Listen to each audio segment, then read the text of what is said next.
distance. Yeah, you can see it. You can see it on your. You can see it in the live here. It's that orange glow over your shoulder, your right shoulder.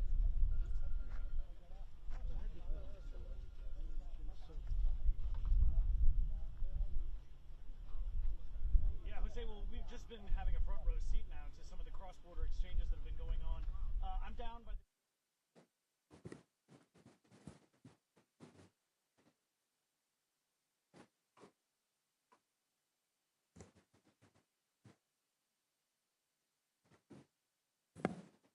بسم الله الرحمن الرحيم. السلام عليكم ورحمة الله وبركاته. في البداية أرحب بزميلي السيد أنتوني بلينكن وزير خارجية الولايات المتحدة الأمريكية الصديقة في مدينة الدوحة. نلتقي اليوم في ظل ظروف حرجة ومؤسفة مع استمرار التصعيد في الأراضي الفلسطينية المحتلة وغزة وإسرائيل، ونتابع جميعا هذه التطورات بحزن وقلق بالغين. خضت مع زميلي مباحثات صريحة وعميقة في هذا الشأن، حيث ناقشنا الأبعاد السياسية والإنسانية لهذه الأزمة، وخلال حديثنا أعدت التأكيد على موقف دولة قطر الثابت من إدانة كافة أشكال استهداف المدنيين، وهنا أشدد أن قتل المدنيين الأبرياء خاصة الأطفال والنساء وممارسة سياسة العقاب الجماعي أمر غير مقبول تحت أي ذريعة، ويجب أن تكون هذه الإدانات موجهة إلى كل طرف يتورط في ذلك. وفي هذا الصدد حرصنا منذ اليوم الأول من اندلاع المواجهات إلى السعي لخفض التصعيد والتهدئة وصولا إلى وقف القتال بشكل تام، وذلك لحقن الدماء وتجنيب المنطقة خطر الانزلاق في دائرة عنف أوسع تدفع ثمنها شعوبنا التي أنهكتها الحروب والصراعات. تتمثل أولويات تحركات دولة قطر الدبلوماسية في السعي للوقف الفوري لإطلاق النار وحماية المدنيين وإطلاق سراح الأسرى، والعمل للحد من اتساع رقعة العنف ودائرة النزاع في المنطقة، والتي سيكون لها عواقب وخيمة في حال تمددها. كما تبادلنا وجهات النظر حول سبل فتح ممرات إنسانية لضمان وصول الإغاثة والمساعدة.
And then, as everyone knows, we'll do the on-topic of Israel, then we'll do an FBI brief update, and that's it. Okay, Let's just do a quick group shot before it starts. okay. Hook up, Senator. Great, thank you. Okay, are we ready? Yeah. Okay, first I want to thank all of the people around me here. They represent the Jewish community, the broad diversity of the Jewish community, but we are all united in defending Israel. I called folks here together today because I am going to Israel with a bipartisan group of senators that I will lead this weekend, and I wanted to hear from the people gathered around me the issues that we should make sure we touch on, the issues we make sure we bring up, etc. Before I get into the trip, I just want to give a brief notice that I spoke to the FBI, the Director for Counterterrorism. His name is Bobby Wells, late last night, and he assured me, I asked him, are there any specific and credible threats anywhere in New York? And he said no, they hadn't found any. He said he would call me the minute they found any of them, and I haven't heard from him since late last night, so there are no credible threats as of now. The FBI, as well as the NYPD, are going to keep a very close eye on these things. I want to thank our law enforcement for keeping the city safe, and I want to thank the FBI for their vigilance. But the word is there are no credible threats directed at anyone, anywhere in New York City or New York State as of now. Now, as you know, I just got back from overseas, from Asia.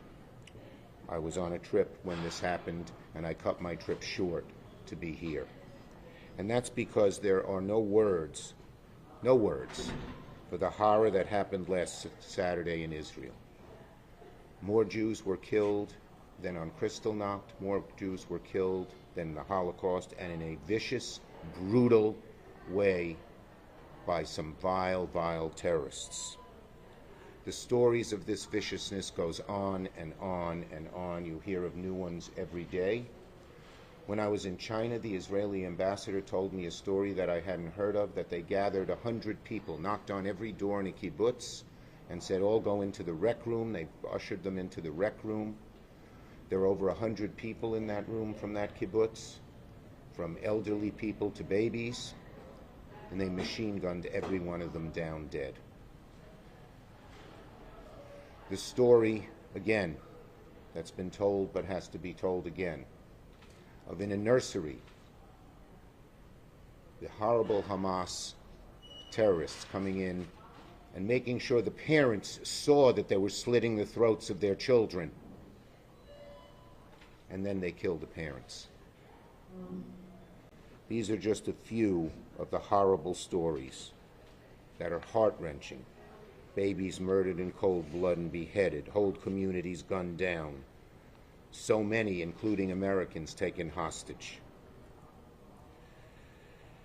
And it reminds us all of things that happened in our pasts. My great-grandmother was the wife of a famous rabbi in the town of Chortkiv, which is about 20 miles west of Lviv in Ukraine. The Nazis came in 1941. They asked all the Jews in the town of Chortkiv to gather in the town square. They asked my great-grandmother, who was well known, being the wife of a famous rabbi who had previously passed away, to gather her whole family on the porch. This was told to me by my grandma. 38 people gathered on the porch from ages 88 to 3 months. The Nazis said, "You're coming with us," and they machine-gunned every one of them down. So the stories we have heard now resonate with all of us, because we have seen this in the past from what was regarded then as the most brutal regime in the world, the Nazi regime. I want to assure the people of America and the people of Israel that America will stand with its ally Israel. I am going with this bipartisan group to Israel to assure the Israeli people that we stand with them. Plain and simple. And I will lead the effort as majority leader the first Jewish majority leader ever in the history of America and the highest-ranking Jewish elected official in America. I will lead the effort in the United States Senate to provide Israel with the support they need to fully defend itself from this monstrous assault. As I said, the purpose of our trip is threefold. One, to send a clear message that the United States stands with Israel, a message that should go out in America and particularly in Israel, where the people should know they are not alone as they fight this scourge of terrorism, which could affect any country in the world.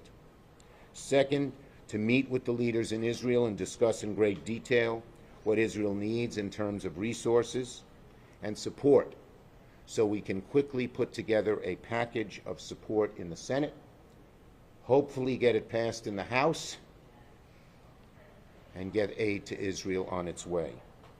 When I was in Asia, I asked the Israelis as well as our American authorities, has Israel asked for anything that they need, both on the military and humanitarian side, that has been refused? And the answer was no, none of it has been refused. As you know, in Ukraine, when Ukraine asked for certain things, they didn't get them. But that hasn't happened here. So we will discuss in detail. And third, to show that Israel's support is bipartisan. The group I'll be going with will have Democrats and Republicans. So that's the purpose. One, to show support for Israel, particularly the Israeli people should see that America stands behind them all the way. Second, to find out in detail and discuss with the leaders of the Israeli military, defense forces, and the humanitarian groups what is needed and what can be done. And third, to show that that support for Israel is bipartisan. Let me just, since I just got back late last night, as I said, we cut our trip short. Let me just give you a little bit of detail about what happened during the week. I was in China when Hamas attacked. And as soon as I heard the news, of course, it sent shivers down my spine. I remember the days when I was at James Madison High School in 1967 during the Six-Day War, and I carried a transistor radio around my ear, walking through classes and in classes, listening because I thought Israel would be pushed into the sea. But it reminded me of that because the communications weren't that good in those days, and in China they're not because of censorship. So it made it even more worrisome. But I went to the U.S. Embassy as soon as possible and got a briefing, found out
yeah, I know. We're surrounded by it, yeah. As long as I've been there. I went to AU and yeah. So back in the day, that was like, just like walk over there. Yeah, we got a lot of interns. Maybe you've got right.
Ladies and gentlemen, welcome to our Stand With Israel rally. We will now hear from Rabbi Noah Diamondstein and Cantor Rosalie Wild. Actually, we're going to hear from you.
Shalom, Chaverim.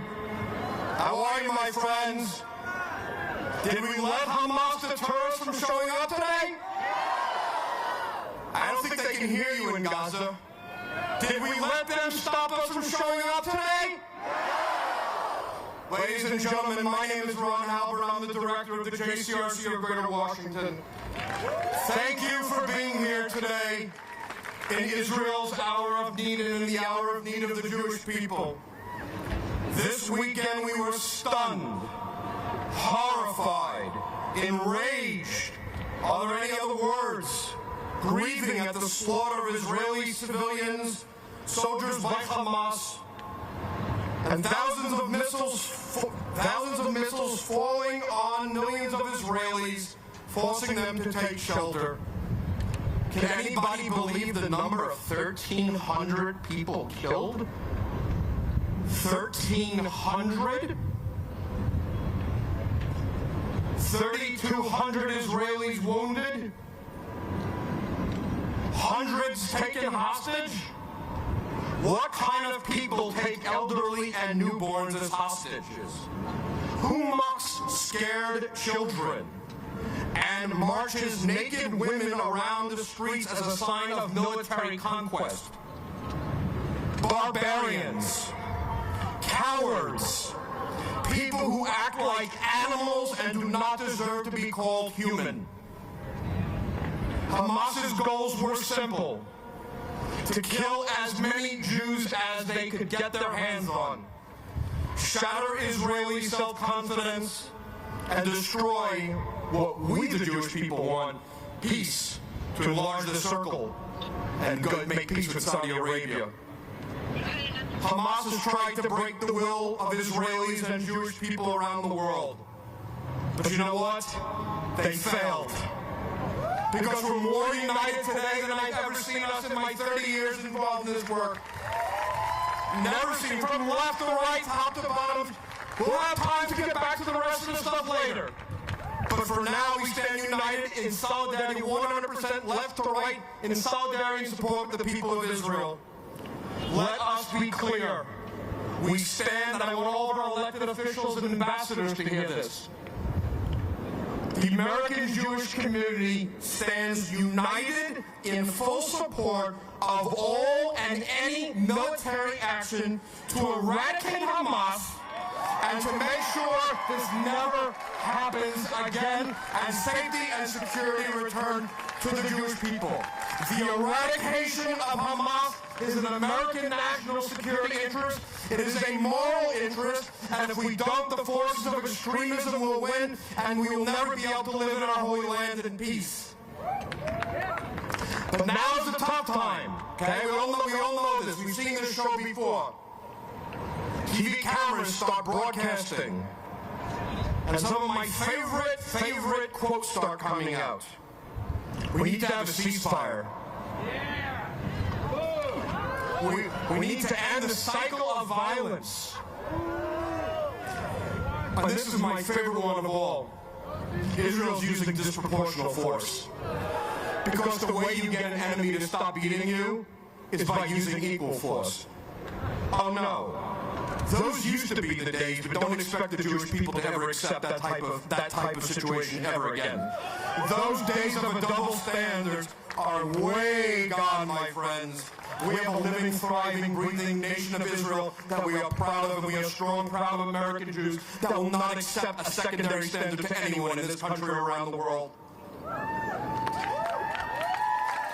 Now let's remember one thing. Our war is against Hamas, not the Palestinian people. We want peace. They want war. They brought a slaughter. And when the Israelis decide at their time, and when they're ready, and they should do it at their own time and their own pace to make sure that as few people are killed as possible, but when we see innocent Gazans died and people start saying it's Israel's fault, guess what? Hamas is the one responsible for those deaths coming in. And you remind every Jew and every non-Jewish neighbor and every elected official and every interfaith leader today, until you can speak no more, that those people being killed, whose fault is it? Whose fault is it? Does Israel have any responsibility for those deaths? Whose fault is it? Elected officials hear us loud and clear. This was a war forced on Israel by those terrorists. We have an extraordinary group of friends who are here tonight. We know who our friends are because they're there with you in your time of need. And a lot have showed up. And you're going to sit there patiently, please, while they speak. Because Jewish rallies get planned for a while, and then we go on, and we know that. First person I'm joining up, because I think you might know him.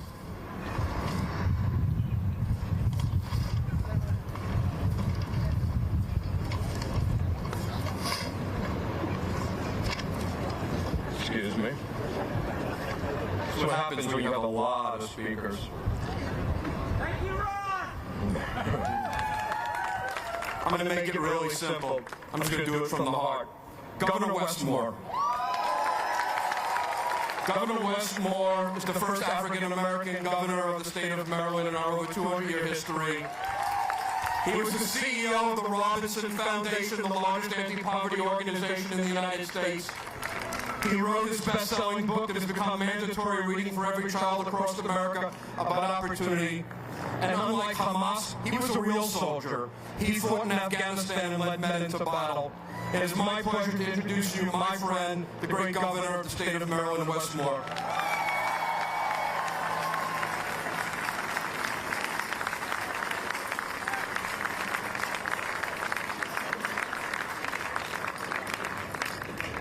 Good morning. Shalom. Shalom. God bless you and thank you. Thank you for the leadership to the entire JCRC of Greater Washington. Thank you for bringing us here together this afternoon. And I'm here to say very clearly, we are here to stand with the state of Israel.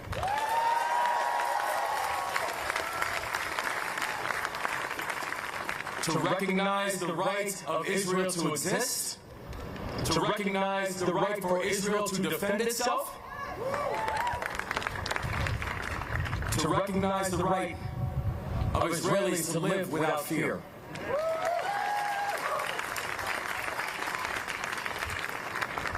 But today, it's not just time for us to stand with Israel.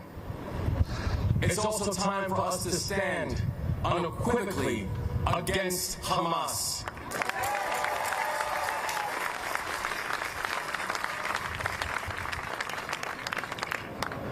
I've led soldiers in combat. I've seen not just the direct, but the indirect impacts of terrorism, the collateral damage that it leaves. Terrorists target civilians. And that's what Hamas did. Terrorists hold entire families hostage. And that's what Hamas did. Terrorists slaughter innocent women, children, and the elderly in cold blood. And that's what Hamas did. So if you stand with Israel, you stand against Hamas.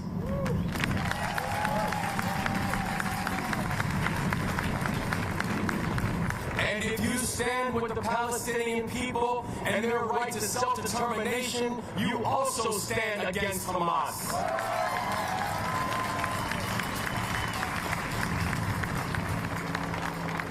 So let me be clear. Progress for Hamas is not Israelis and Palestinians living peacefully together. Progress for Hamas is not self-determination or knowing that every child has the right to grow up without fear.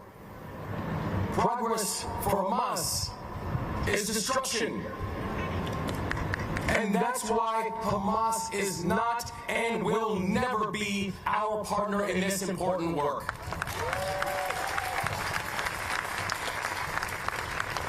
President Biden has been very clear. The United States will always have Israel's back.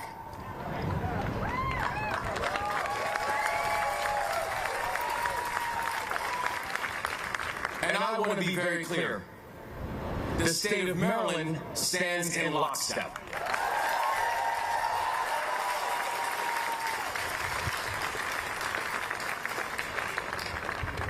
Now I know that our solidarity does not erase the pain of these attacks. My heart is broken and continues to break for the victims and their families.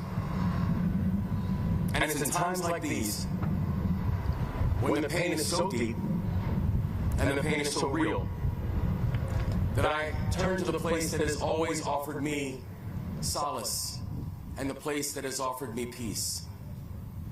And that's my faith. I turn to my faith.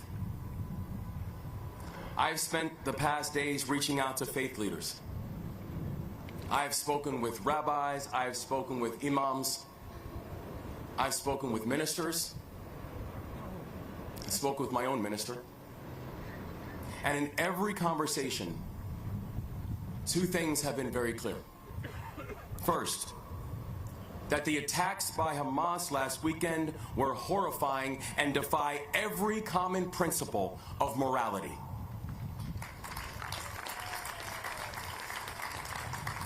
And second, that we must do everything that we can to come together, to condemn this violence, to work and to build security for everyone in the region. And that means standing against Hamas and all who aid or support their vile mission.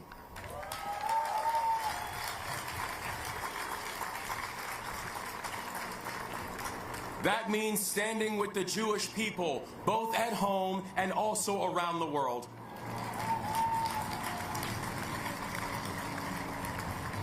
That means recognizing that the innocent victims and their families will need to be supported, uplifted, and prayed over now and tomorrow.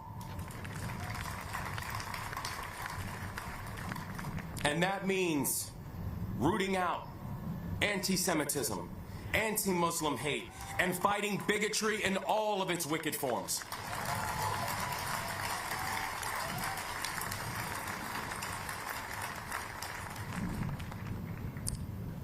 Buried beneath this very plaza, there's a time capsule. It contains a Bible that once belonged to Dr. Martin Luther King Jr. And if we could retrieve that book, and if we could read it together, I would turn to the third section of the Hebrew Bible, the book of Psalms, which reads, "From the ends of the earth, I call to you. I call as my heart grows faint. Lead me to the rock that is higher than I." Together we gather in solidarity. Together we gather in peace. Today we remain committed to a long-term peace. And I speak for my entire state when I say, we stand with Israel.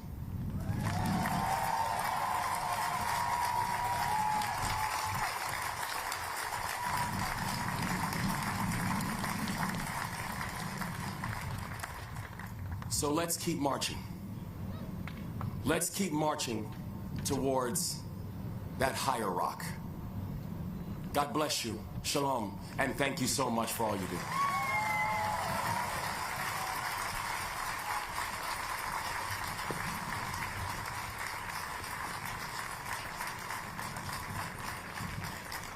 And now, first of all, I want to thank you all. I want everybody to be aware of how many organizations and dozens of Jewish organizations and others got together to sponsor this rally, jointly sponsored by the Jewish Federation of Greater Washington, the JCRC, the ADL, and the American Jewish Committee. First, I'd now like to bring up Elav Benjamin, the Deputy Chief of Mission of the Embassy of Israel to the United States. Eliav.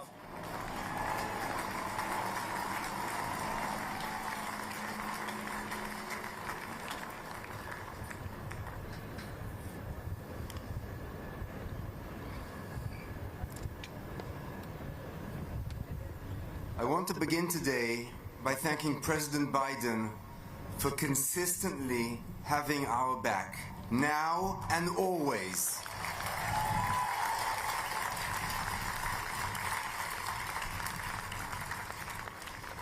Thank you, United States Congress and members of Congress present here. Thank you, Governor Moore. Thank you, all state and local elected officials, rabbis, clergy from all the faiths, community partners and sponsors, and all the American people for your unequivocal support. Last Shabbat, Saturday morning, as the world was preparing to celebrate the Jewish holiday of Simchat Torah, Israelis living in kibbutzim and yishuvim and moshavim around the Gaza Strip, and thousands attending a nearby music festival in the Negev, awoke to anyone's worst nightmare. Hamas terrorists infiltrated these communities, causing unimaginable devastation, slaughtering entire families, decapitating soldiers, and separating loved ones, taking over 100 civilians and soldiers hostage. Over 1,300 people in a single day, the largest number of Jewish deaths in one day since the Holocaust. Each victim had a name, a family, and friends, and hopes and dreams for the future. L'chol ish yesh shem. Each person has a name. Hamas is a barbaric terrorist organization that incites violence and attacks civilians, taking even its own people as hostage, disregarding the norms and rules of international law, and indeed of humanity. Hamas is ISIS.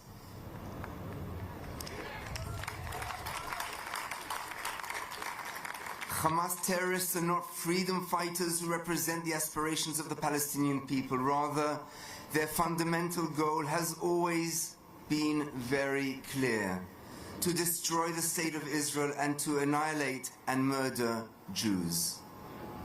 Israel did not choose to start this war, but Israel will end it.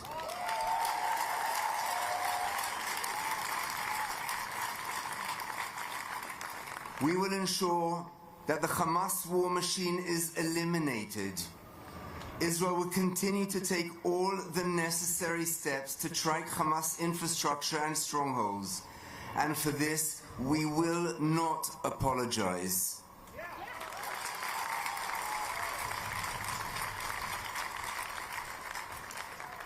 And let me be clear, in case anybody has any doubts. Whilst the past year saw deep divisions from within Israel, there are no sides now. Israelis stand united in sorrow, compassion, solidarity, and determination.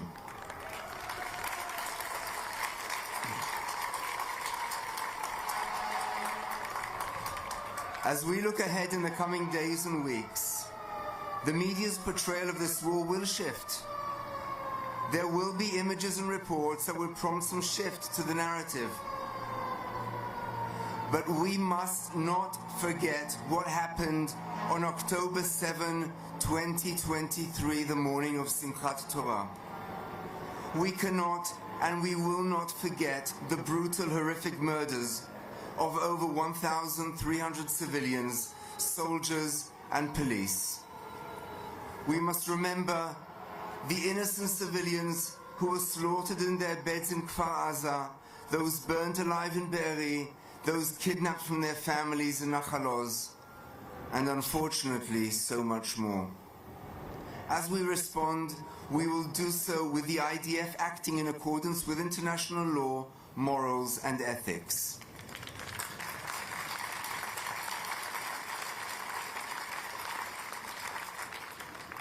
It is paramount that the United States continues to support and stand shoulder to shoulder with Israel. Our two countries were founded on the bedrock of freedom and democracy, with a shared commitment to oppose and combat terrorism. Israel is at war, yet Israel is resilient, Israel is united, and Israel will prevail. We will win this war.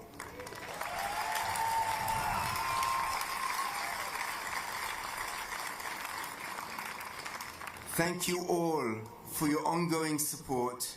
Am Yisrael Chai. The people of Israel do live. Thank you.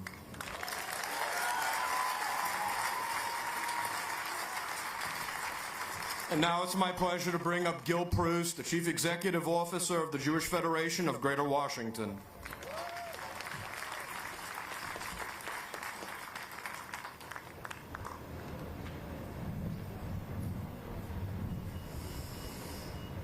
Wow. The people in the front, if you can look back, goes much further back.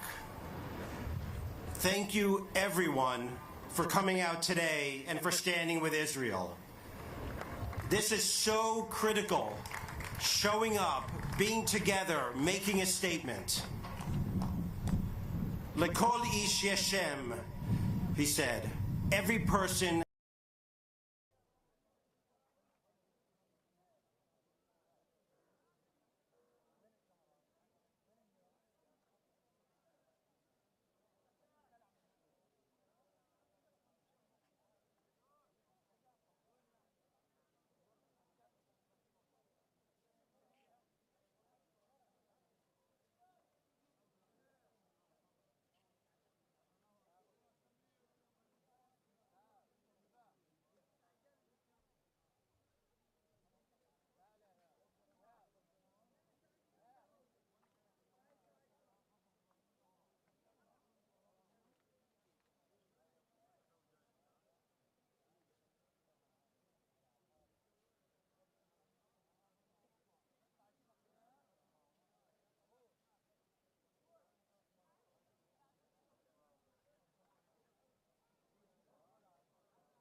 We have a country that will stand up and defend Jews around the world. They will be there every single time that we are under threat, and they will make sure that we can live in peace.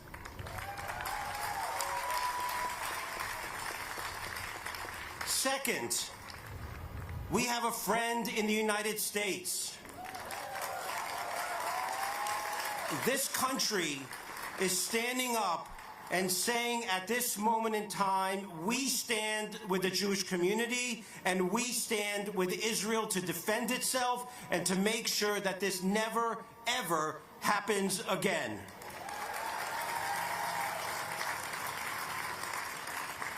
And finally, we have you. You are the people who can make a difference.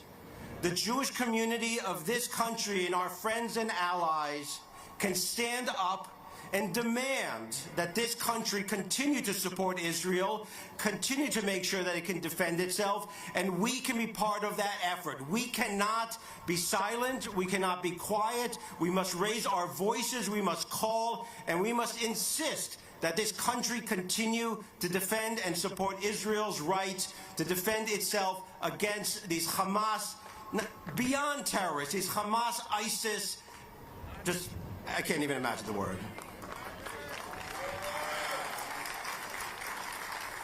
And so, as we go forward, make sure you stay connected. Make sure you feel your individual and collective power.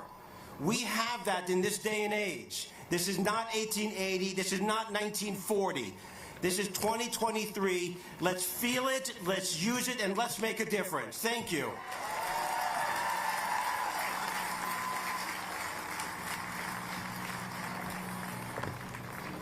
I am very grateful that Republican Congresswoman Claudia Tenney is here today because she has a speaker vote, I think, in about 20 minutes. She's a Republican legislator for New York who just 3 days ago introduced bipartisan legislation called Operation Swords of Iron to immediately appropriate $2 billion to restock Iron Dome. She visited Israel in 2019, is from my home state of New York, and is a great defender of the security of the Jewish state. Congresswoman.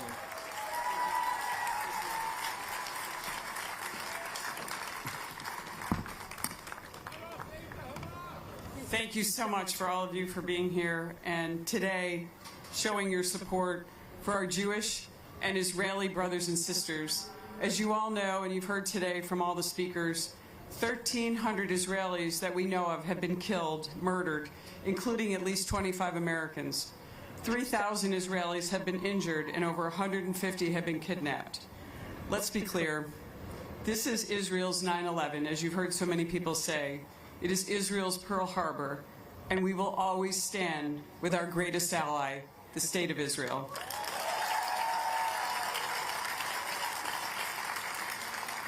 While we must do everything we can to support Israel's Operation Swords of Iron, there are three things that I believe rise above the rest: military support, holding Iran accountable, and cutting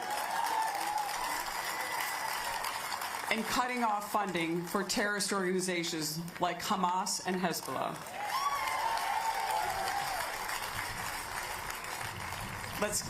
First and foremost, we must provide Israel with the military support it needs to combat these worse than barbarians, as was alluded to by the prior speaker, that have committed these heinous war crimes, and they are war crimes against the Israeli people and American citizens. This, of course, includes resupplying the Iron Dome. Over the last week, Hamas has fired over 6,000 rockets into Israel, and over 590 have required Iron Dome interceptors. This week, I'm honored to introduce the Operation Swords of Iron, Iron Dome Supplemental Appropriations Act to appropriate $2 billion to restore and replace the Iron Dome.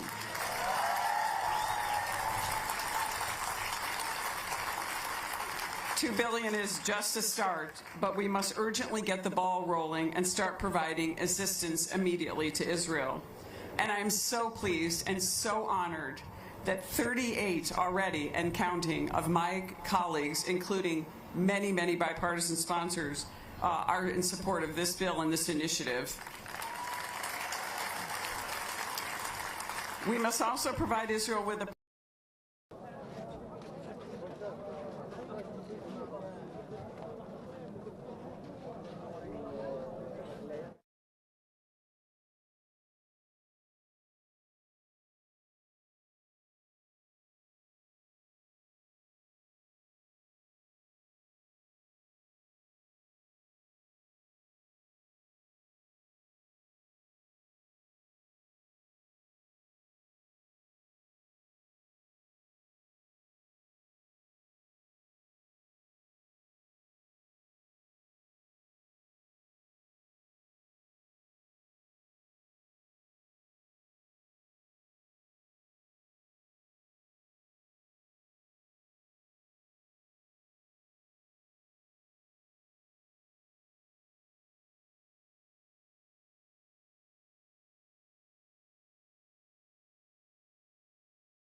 a tougher stand against Iran and implement the objectives I've set forth. Finally, we must cut off funding for Hamas and Hezbollah, funding international organizations that also assist these terrorist organizations directly and indirectly. Here's an example. Hamas has been known for recruiting and hiding its weapons in UN relief and works agencies like UNRWA, schools, in the schools. This is why next week I will introduce the HaTikvah Act to prohibit American funding for international organizations which directly or indirectly fund Hamas.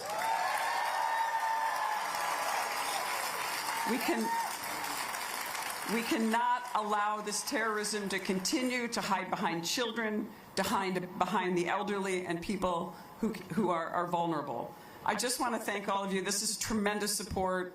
We are so pleased that you're out here today and standing with our Jewish and Israeli friends. And I just want to say God bless all of you, the United States, and the great state of Israel.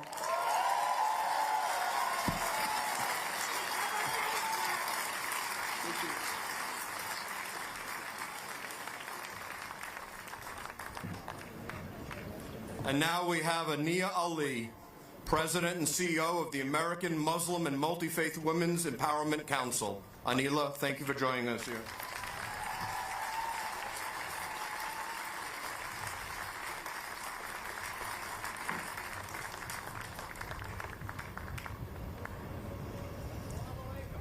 Assalamu alaikum. Shalom, my brothers and sisters. I speak to you in the name of Allah, the most gracious, the most merciful, the God of Ibrahim alayhi salam, the God of my Prophet Muhammad sallallahu alaihi wasallam. My brothers and sisters, I am here to take a moral stand. I condemn Hamas for all its crimes against the Jewish people and the state of Israel. And I am going to tell you, I am a proud Muslim. And I am here to say, not in my Allah's name. Do not kill people in my Allah's name. Do not desecrate lives of the people, of the children of Ibrahim in my Allah's name. I'm here to stand with you in solidarity at this time, this very dark time for you. Probably the darkest since the Holocaust. And I tell you, I am so sorry that people have stolen my beautiful religion just as they did after 9/11.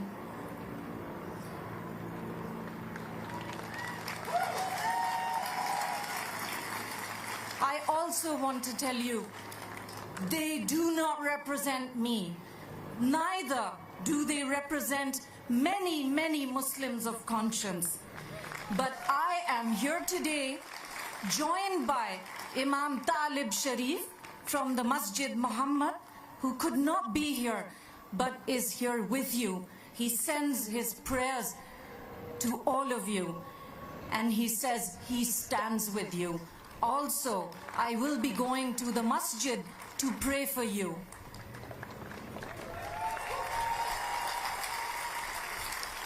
Imam Talib Sharif and I had taken a group of Muslims, Muslim Americans, to Israel to build peace. Hamas is the enemy of peace, and we will not let them win.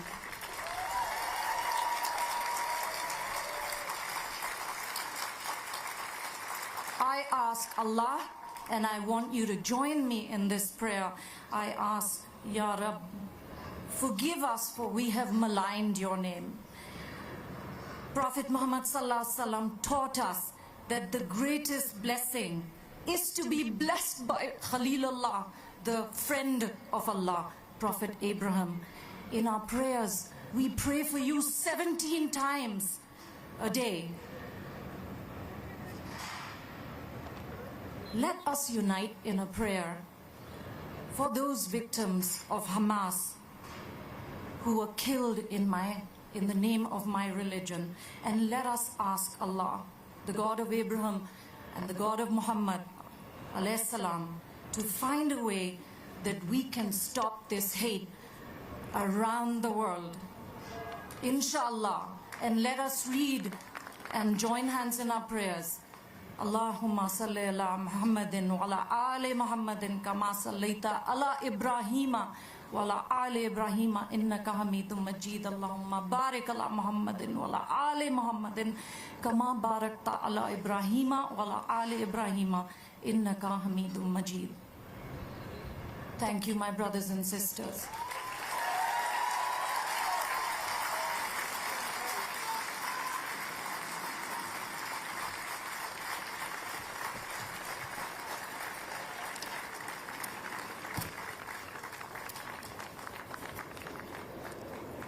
And we know support has been coming in from around the world. We've seen on buildings throughout Europe, we've seen them highlighting the colors of the Israeli flag on all Capitol buildings around the world. And with us today, we have several leading diplomats, and I'm going to call you up, gentlemen, at the same time. We have the Ambassador of Germany, the Ambassador of Hungary, the Deputy Chief Mission Officer of the United Kingdom, the Deputy French Ambassador to the United States, the Italian Deputy Chief of Minute. It's not just America. Stand up and show our European partners how much we appreciate your support.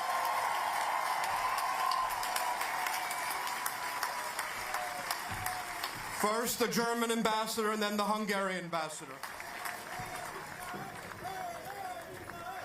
Thank you very much for being able to speak to you. I lived 7 years in Israel. I worked in Israel.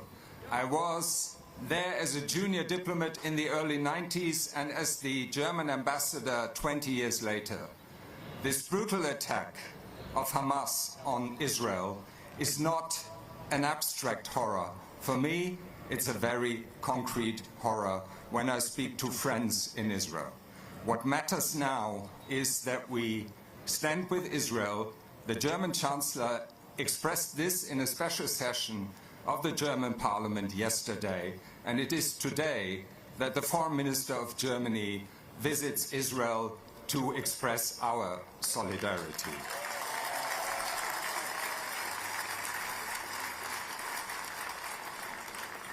I just want to say, we as Germans, who as a nation are responsible for the worst of crimes, hold a special responsibility, and we'll live up. Thank you.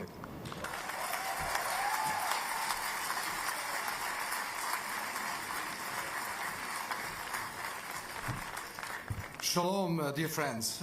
I'm the Hungarian ambassador, and I'm bringing a message from my country, the Hungarian society, and the leadership of Hungary. And the message, the most important message, is that we share your grief. We share the grief of those in Israel who have lost the most precious, who have lost their loved ones. We express our deepest condolences, and the leadership of the country, the President, Prime Minister Orban, on Saturday immediately expressed our unwavering and unconditional support to the State of Israel and to the people of Israel. And we very strongly expressed that Israel has a right to defend her own citizens. It's very important. Many people, for understandable reason, compare what happened last Saturday to the Holocaust, when innocent Jews were killed just for being Jews. I myself was the president of the International Holocaust Remembrance Alliance, still leading the Hungarian delegation. And you should know that in Hungary we do not allow any trace of anti-Semitism. And while the words of hatred and the pro-Hamas, pro-terrorist demonstrations are taking place in many cities all around Europe and also in this country, you should know that the Prime Minister Orban just today banned all pro-Hamas, pro-terrorist demonstrations. There is no place for hatred in the streets of Budapest and elsewhere in Hungary. There is no place for anti-Semitism. We stand with Israel just as much as we stand with the Jewish community here and elsewhere. Toda haba, and thank you for the organizers. Thank you.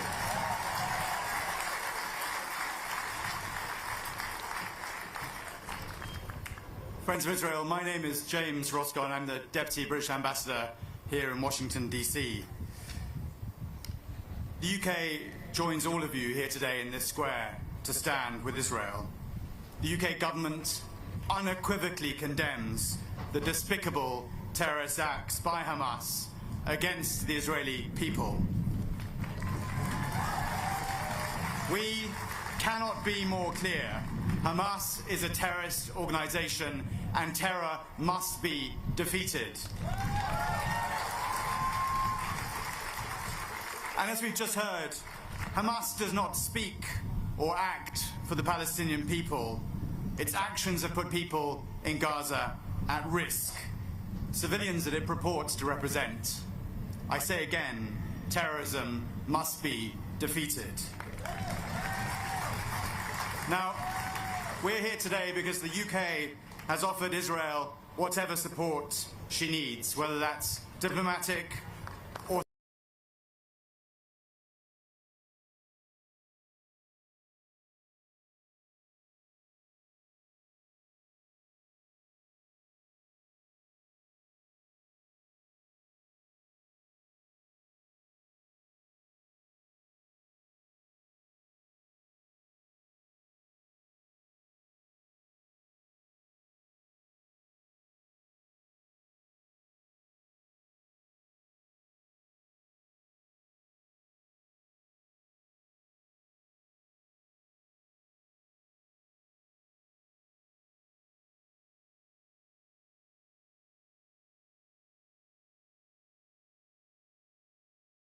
who has a sign, and that sign says, "This time we have a state and an army." He's right. We stood with you in April to mark 75 years of the State of Israel. We will stand with you to mark 100 and 150. Thank you.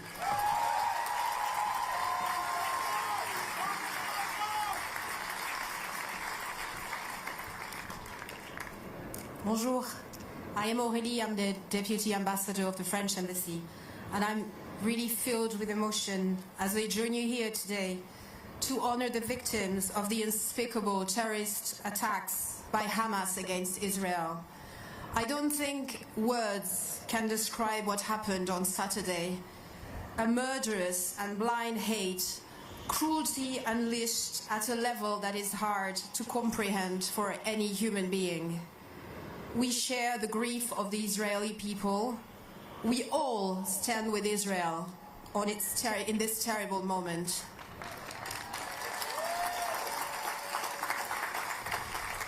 Our solidarity with Israel is unwavering.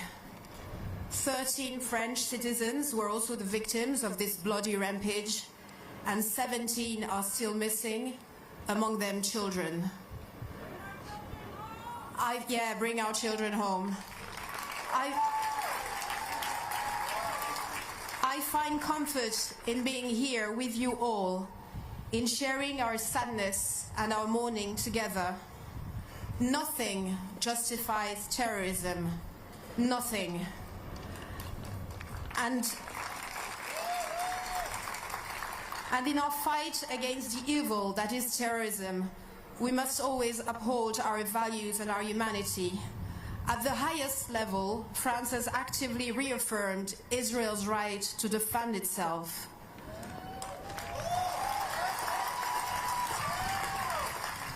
France is also at the forefront of diplomatic efforts to prevent an escalation of the conflict and spill over into the West Bank, Lebanon, and the wider region. The fight against terror cannot replace the quest for peace, and this is what France and its allies and partners will continue to work for. But today, as I share with you this very sad moment on the Freedom Plaza, I didn't really want to deliver a speech.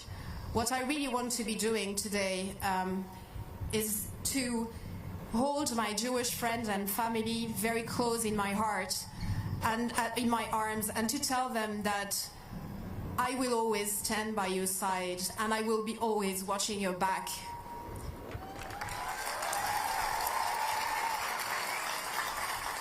We are and we will always be stronger together. Thank you.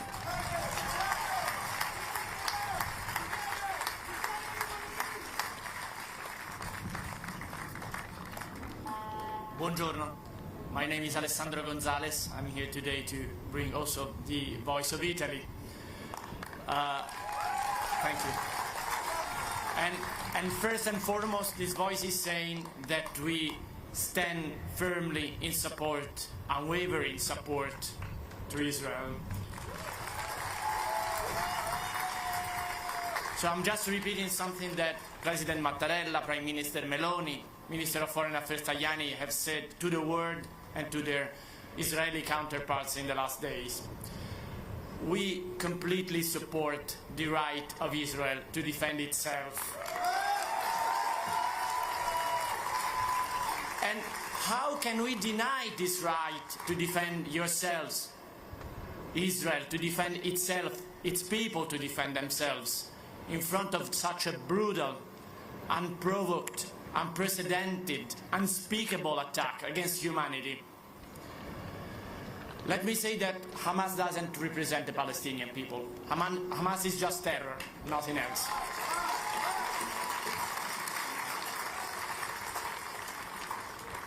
I want to be short, but let me say one thing about my hometown, about Rome. This brutal attack has brought us back to very painful memories of hatred against the Jewish people. This has a very precise name, anti-Semitism. This is the denial of all our values. But we also experienced millennia of Jewish resilience. And this incredible resilience has brought to Rome, my hometown, the most ancient Jewish community outside Israel. And thank you. And this is for our Jewish community in Rome, which so highly contributed to the development, the culture of my own country, of my own city. Italy would not be the same without them, and our identity would not be the same without them. And I want to really to remember the work that they're doing in my city and for my country. So just let me conclude by saying that terror is not going to prevail. Humanity is going to prevail. Our values are going to prevail.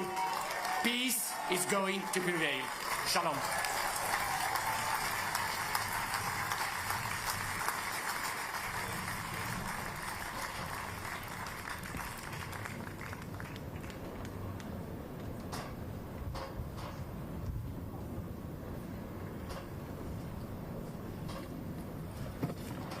Not only do we enjoy tremendous support from the international community, but I think we'll bring up a few members of the Maryland local delegation. Former Majority Leader Steny Hoyer. Does this man need any introduction? Congressman Jamie Raskin. Our friend John Sarbanes, who represents part of Montgomery County and Baltimore. Glenn Ivey, our newest member of the delegation, who I took to Israel in 2005, and Congressman David Trone. We are going to start with Steny, and then we will continue through our Maryland congressional leadership. Congressman Hoyer.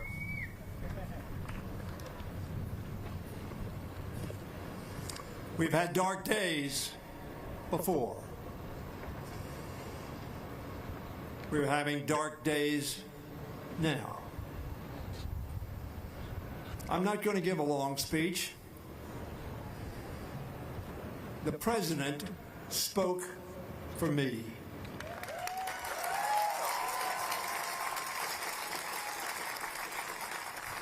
The President spoke for America.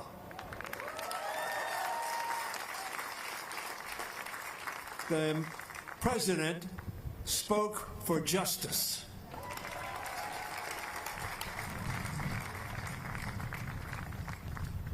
There's a song that is usually used for some cause, and then it says, like a tree standing by the river, we shall not be moved. We shall not be moved, Israel. We shall not be moved, America. We shall not move all those in this world who are for justice and fairness and international law. Criminals must be called to account.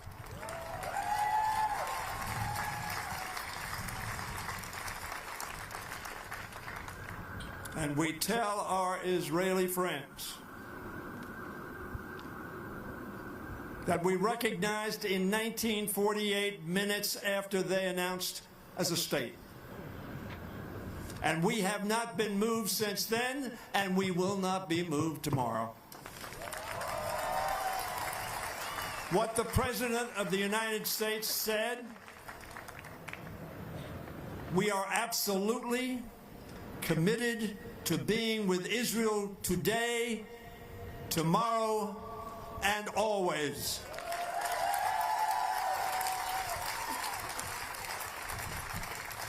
This is our duty, and indeed this is the world's duty that set aside a land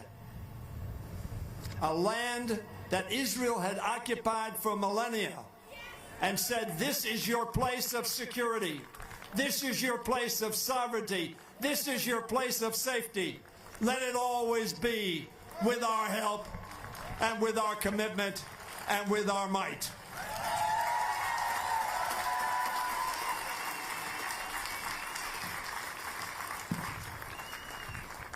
Thank you to all of you for being here today in what is a place, a space of righteousness. We are righteously united against Hamas, against terrorism, against anti-Semitism, wherever it rears its ugly head. And we stand, as all of us have said, in this show of solidarity with the people of Israel, with the Jewish people the world over. We feel the pain of those that have experienced this tragedy directly. Our hearts go out to all, and many are in this crowd today who are feeling that pain indirectly. There's not a lot that needs to be said. We are here. We say to the state of Israel, we say to the Israeli people, we say to the Jewish community, we are here, we are with you, we are united in our minds with resolve, we are united in our hearts with pain, we are standing next to you, arms interlocked. Thank you.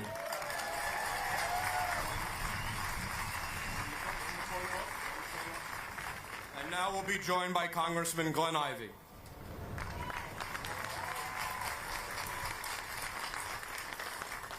Greetings at this moment of crisis. I wanted to say this. Ron was kind enough to take me to Israel at the time of the disengagement. And we flew and we landed, and as we were there, as we were getting off the bus to go to the hotel, I went inside and I saw people being dragged out of their houses. Israelis who lived in Gaza were being removed from that site. And I was shocked at the fact that Israel would take that step in an effort to give Gaza and a step towards peace. And we were told at that time by some of the people who opposed it that Gaza would be used to launch attacks against the nation of Israel. And I'm sad to say that not only did that come true, it came true in the worst possible way that it could.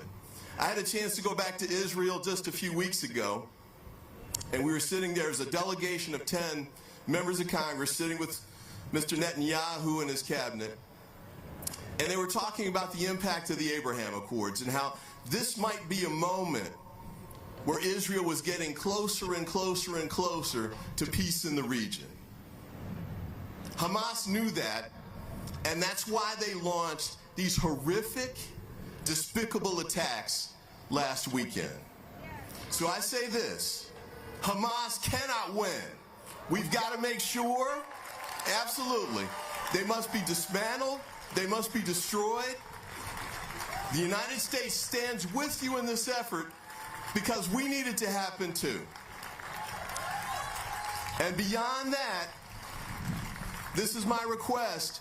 We cannot allow Hamas to be right in derailing the peace effort. Once they're beaten, we continue to move towards peace. We continue with the Abraham Accords. We move towards peace and victory in the region.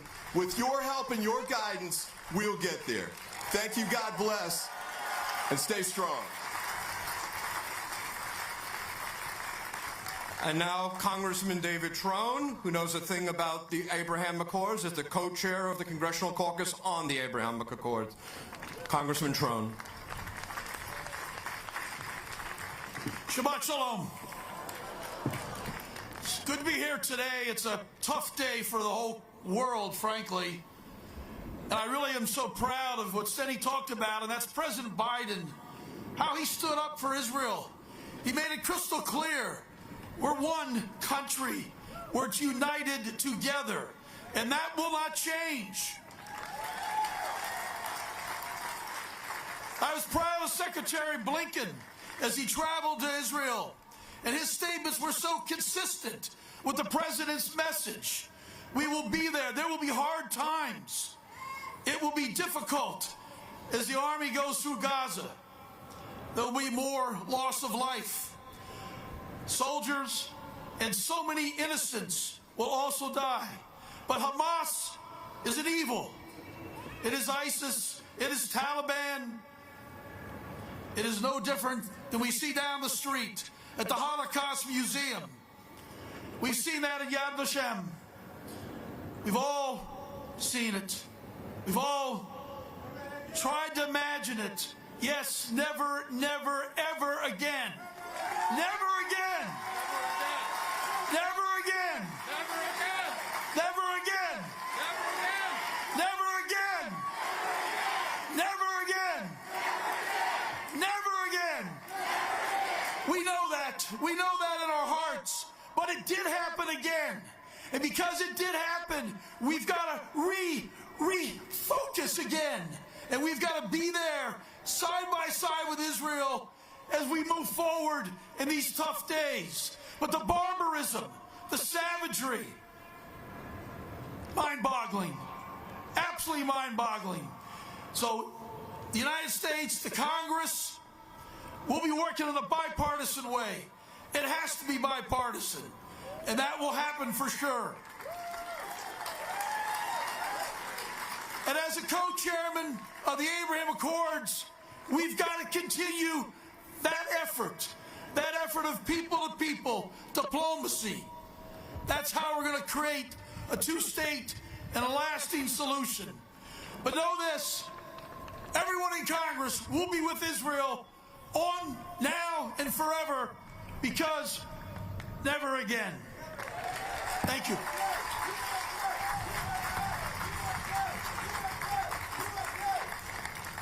That's right, USA. We now bring up Congressman Jamie Raskin.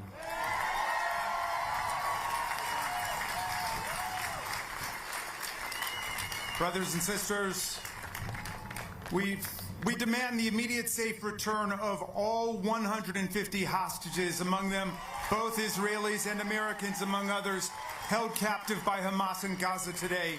We place priority on their release and their return to freedom and safety with their families. We will not rest until we get them out. Any harm brought upon them is a war crime and will be punished along with all the murders and assaults committed by rampaging Hamas terrorists in Israel. The IDF has said that the total blockade of food, water, fuel, and medical supplies to Gaza will not end until the hostages are released. They must be released immediately, both for their own safety and for the sake of 2 million civilians in Gaza who have been turned into hostages as well by the lethal criminality and derangement of Hamas. We will not forget the massacre of 260 beautiful young people assassinated at the Nova Music Festival who had come together only to celebrate their love of music and their love of life. We will not forget more than 100 Israelis savagely murdered at the Be'eri kibbutz. We cannot and we will not forget the slaughter of babies, the brutal assaults on Israeli women and girls, the rampant and unprovoked destruction of human life, villages, and homes. America stands side by side and shoulder to shoulder with Israel as it exercises its clear and indisputable right to military self-defense under the rules of international law and its clear and indisputable right to exist as a nation in the community of nations.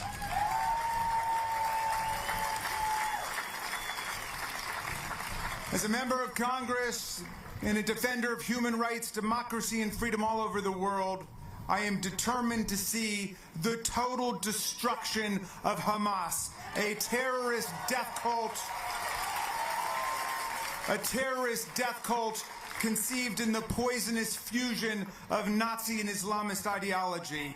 Since its founding in 1987, Hamas has called for the obliteration of Israel and for jihad against the Jewish people. It has circulated the toxic lies of the protocols of the Elders of Zion. It has promoted suicide bombing, terrorism, and it's done everything in its power to sabotage diplomacy, nonviolent conflict resolution, and the promotion of peace and human rights for everyone in the Middle East.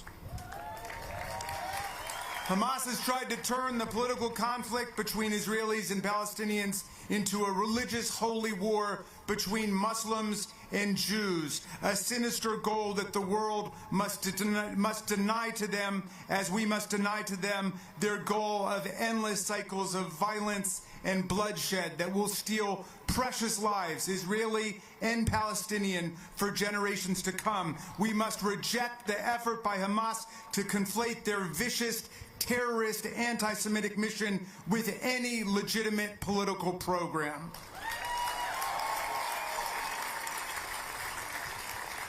My friends, Israel has now formed a unity government, a government of right, left, and center, secular and religious, across all lines of partisan division and political ideology, to defend the people and the land of Israel.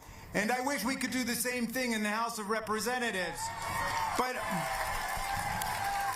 I know that even without a Speaker of the House and elected leadership, even without the ability to legislate in the face of this maddening political paralysis on the Hill, members of Congress and the American people are united overwhelmingly behind President Joe Biden and the people of Israel in this struggle. President Biden and Secretary Blinken have made it clear that our country will stand unwaveringly behind Israel because we are liberal democracies dedicated to freedom and human rights, bound by the rule of law, committed to the laws of war, and devoted to the progress of human civilization over terrorism. We are nations that oppose terrorism and its paradigm practice, which is the targeting of innocent civilians, including children and babies, for death and destruction for political reasons. As a Jewish American who has traveled many times to Israel, the West Bank, and the region, both in my official capacity and to see my own family and friends and students there, my heart goes out to everyone whose families and friends have been wounded, killed, traumatized, displaced, and touched by this unfolding nightmare in the region. Today we are living with a war thrust upon us by terrorists, but we must pray and work for peace, even as Israel, supported by its allies, wages a war of just self-defense to dismantle the terrorist network of Hamas. My father used to say to us when we were growing up, when everything looks hopeless, you are the hope. Now is the time for all of us here to be the hope, to carry the light even in a time of darkness. Thank you.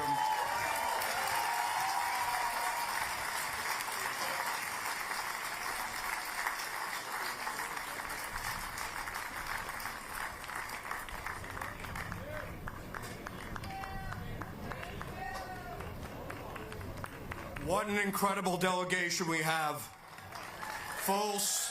Like the President of the United States, full support. I'd also like to note that Congressman Don Beyer of Virginia is here as well, joining us. Now I'd like to bring up Eileen Fillerkorn and Brian Schwab. Eileen Fillerkorn made history as the first Jew and the first woman to be Speaker of the House of Delegates in Virginia. And Brian Schwab is our newly elected Attorney General here in D.C. First Eileen, then Brian. Thank you for joining us.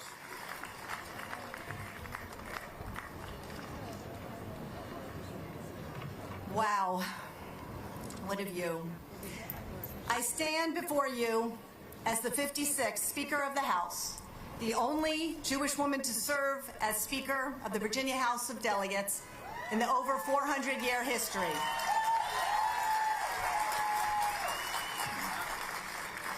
I stand before you as a proud American Jewish woman. I stand before you as a supporter of Israel. Having lived in Israel in 1982 and through countless visits throughout the years to Eretz Yisrael, including 3 visits just the last 2 years, I stand before you with a broken heart. A broken heart for the state of Israel. A broken heart for the people of Israel. A broken heart for the Jewish people, Israelis, Jews, American Jews, and Jews throughout the diaspora. A broken heart for all of the precious lives lost at the hands of terrorists.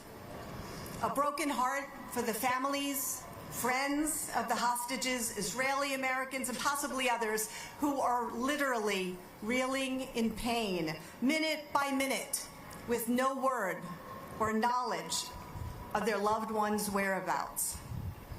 Attending rallies and gatherings and services this week, including being with you all here today, definitely provides some comfort. Comfort in knowing that we are not alone.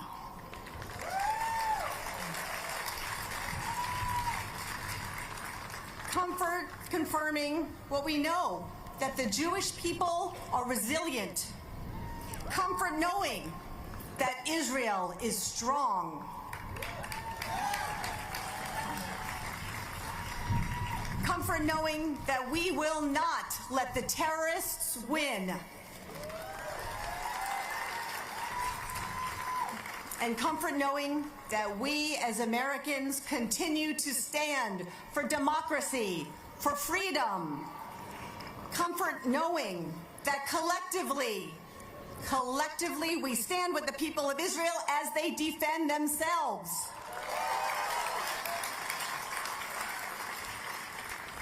And comfort knowing that we can continue and will continue to stand in support of Israel. And yes, we stand against hate. We stand against evil. We most definitely stand here today against the terrorist organization of Hamas.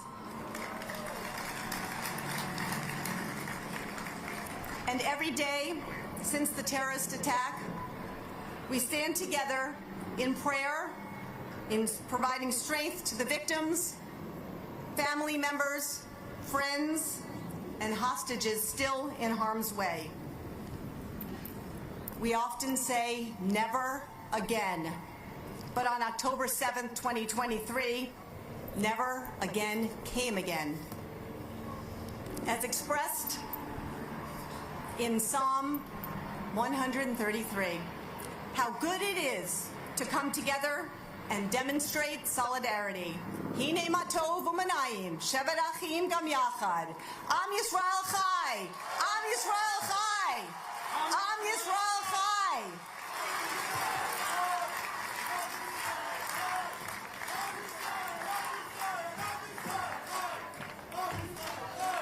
Am Yisrael Chai!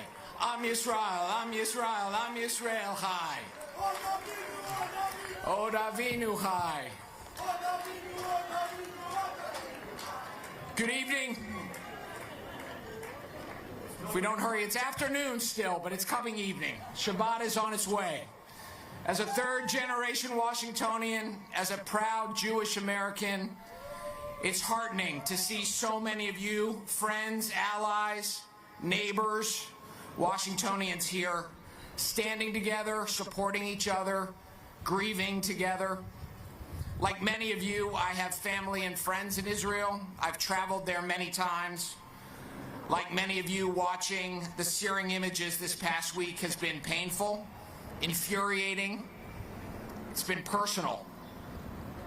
The kidnapping and brutal killing of Israeli civilians, of innocent children, parents, and seniors are acts of hate committed by a terrorist organization fueled by a hatred for Jews. Acts of a terrorist organization whose stated mission is to destroy the state of Israel and wipe Jews from the face of the earth. Of course, the state of Israel has every right to defend itself. Of course. But tragically, Hamas's hate has led not only to the loss of innocent Jewish lives in Israel, but to the loss of innocent Palestinian lives in Gaza. And we know that hatred is not limited to the Middle East. We have a growing epidemic of hate right here in the United States. White supremacy and racism, homophobia and transphobia, Islamophobia, and yes, anti-Semitism, all on the rise. And that hate inevitably finds its way here to Washington, D.C., to our nation's capital. Hamas's anti-Semitic terrorism 6,000 miles away is likely to result in increased hate and hate crime right here. People are already exploiting the situation in Israel and Gaza, spreading bigotry, discrimination, and extremism. As the elected chief law officer of the District of Columbia, I say to you in no uncertain terms, hate will not be tolerated in the District of Columbia. It will not be excused, it will not be ignored, it will not be pushed under the rug.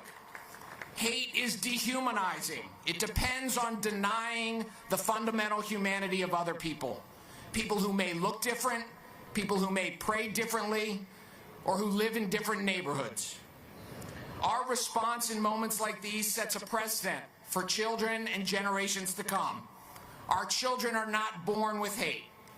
They learn how to hate by observing the actions and behavior of those around them. Right now, Jewish people are reeling. We are hurting. We are grieving. And as we stand together with Israel and with Israeli families at a time of unimaginable pain, we can model how grieving is different than hatred.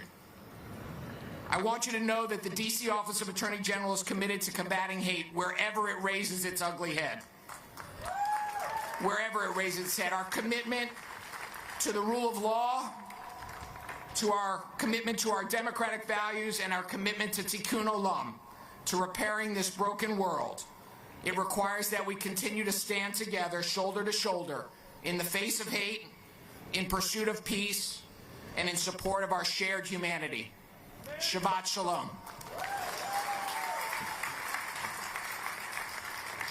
Before we introduce our next speaker, I just want to let you know that I do have statements, but I'm not going to read them. But we have statements of support from Governor Youngkin. We have statements of support from Attorney General Jason Miyares in Virginia. And we have a statement of support from Senator Chris Van Hollen. And Ben Cardin would be with us today, but he has COVID, but he's recovering well and he's doing just fine. I'd like to note some of the other local elected officials in the audience. If I don't mention your name, don't get angry. Give us a second. We'll find out. And just let us know and we will think. Council Chairman Mendelson, Council Members Allen, Bonds, Fruman, McCuffett, Nadeau, Pinto, and White, D.C. Shadow Senator Paul Strauss, Maryland Secretary of State, who I also took to Israel, Susan Lee, Judge Chung Pak, thank you for your support, Saswan Hassan, the Minister for Public Diplomacy at the Embassy of Israel, Delegate Jared Solomon, and Delegate Joe Vogel. If I haven't mentioned you, please come up and we will mention you. Now it's my pleasure to introduce Rabbi Levi Shem Tov, head of American Friends of Chabad, Rabbi Lubavitch.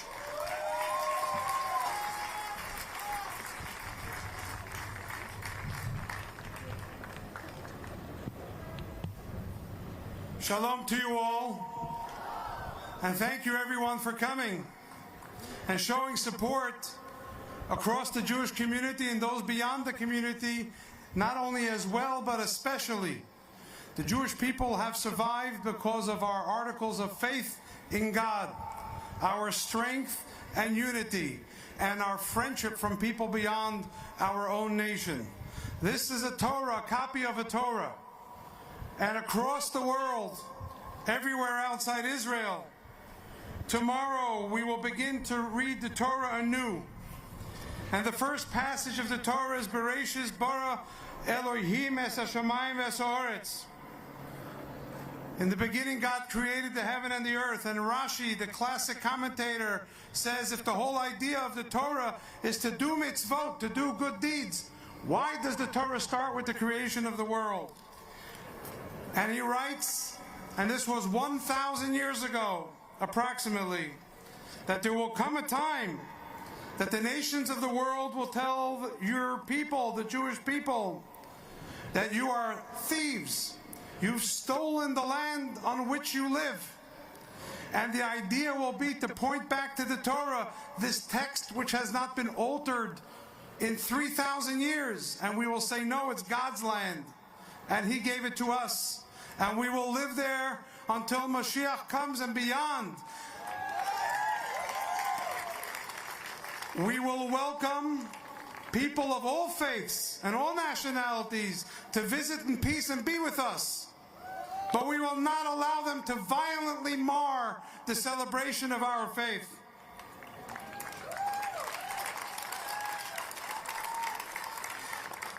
At the time of our rejoicing, Simchat Torah, when we rejoice in this tradition, the apex of the high heavens, we seek peace, and we were lulled into a sense that peace was going to come until violence came, the worst violence against Jews since the Holocaust. We want peace and will pursue it forever until we get it. They want violence and seem to want to pursue that too. We will get what we want. They will never get what they want.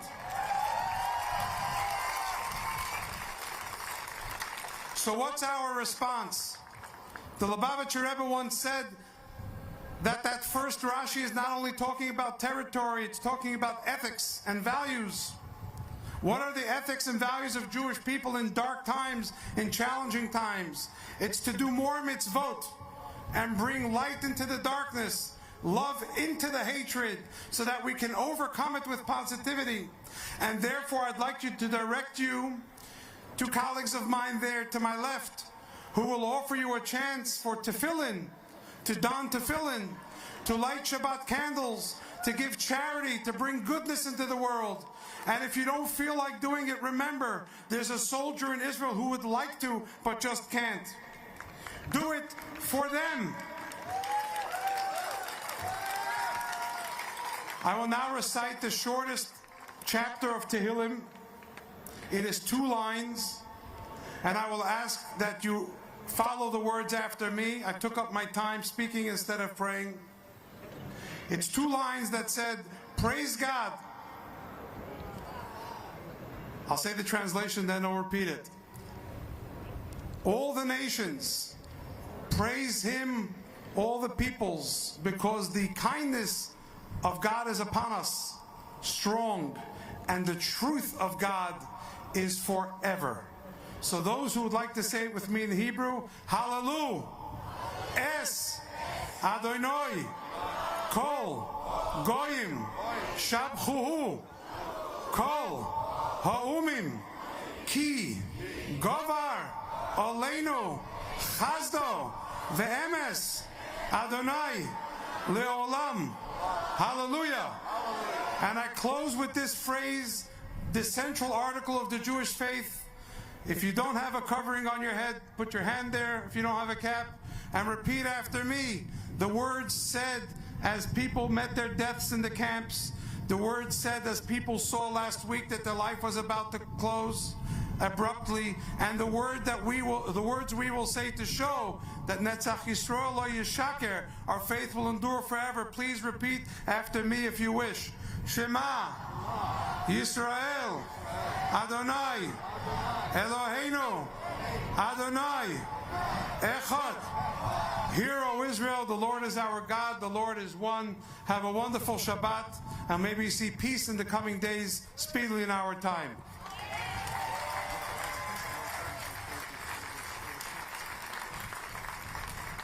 We just have a few more. First, I'd like to bring up Michelle Hannah Katz, who works at the Embassy of Israel, to tell you her personal story.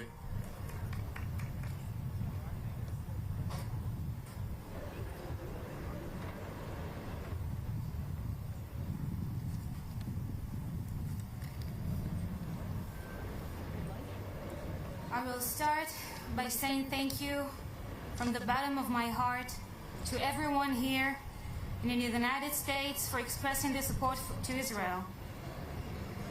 My heart goes out to the families of the dead, the murdered, the abused, the hostages, and the innocent civilians scared for their lives.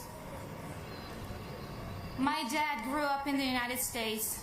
My mom was born in South Africa. As a kid, I didn't understand how I fit in Israel. When I asked my parents what they were searching in this country, they answered that this is our home. There is no other place to go.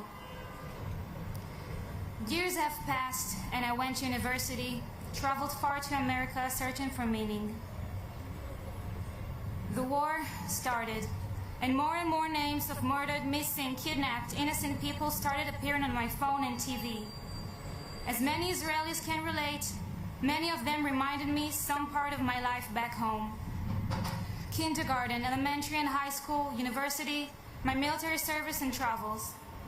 Then, I found a meaning in every name that reminded me a part of who I am today, and it broke my heart. I want to tell you about Abraham. I had the honor to know Abraham when I volunteered in poverty neighborhood in Panama a year ago. Abraham taught young children how to write and read.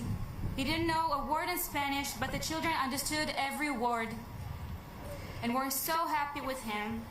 For an hour, they forgot all their misery. Abraham is missing today for 7 days. He went to dance and celebrate life, and we all hope this wasn't his last dance. For us, the war with Hamas is there's no other option but Israel's victory.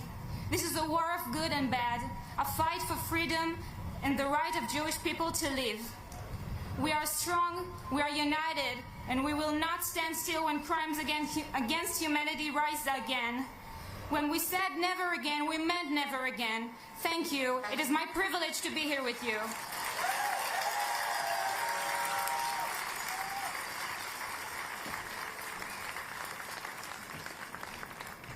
And now someone who we see often leading us in our Jewish community, Sheila Katz, ex-CEO of the National Council of Jewish Women.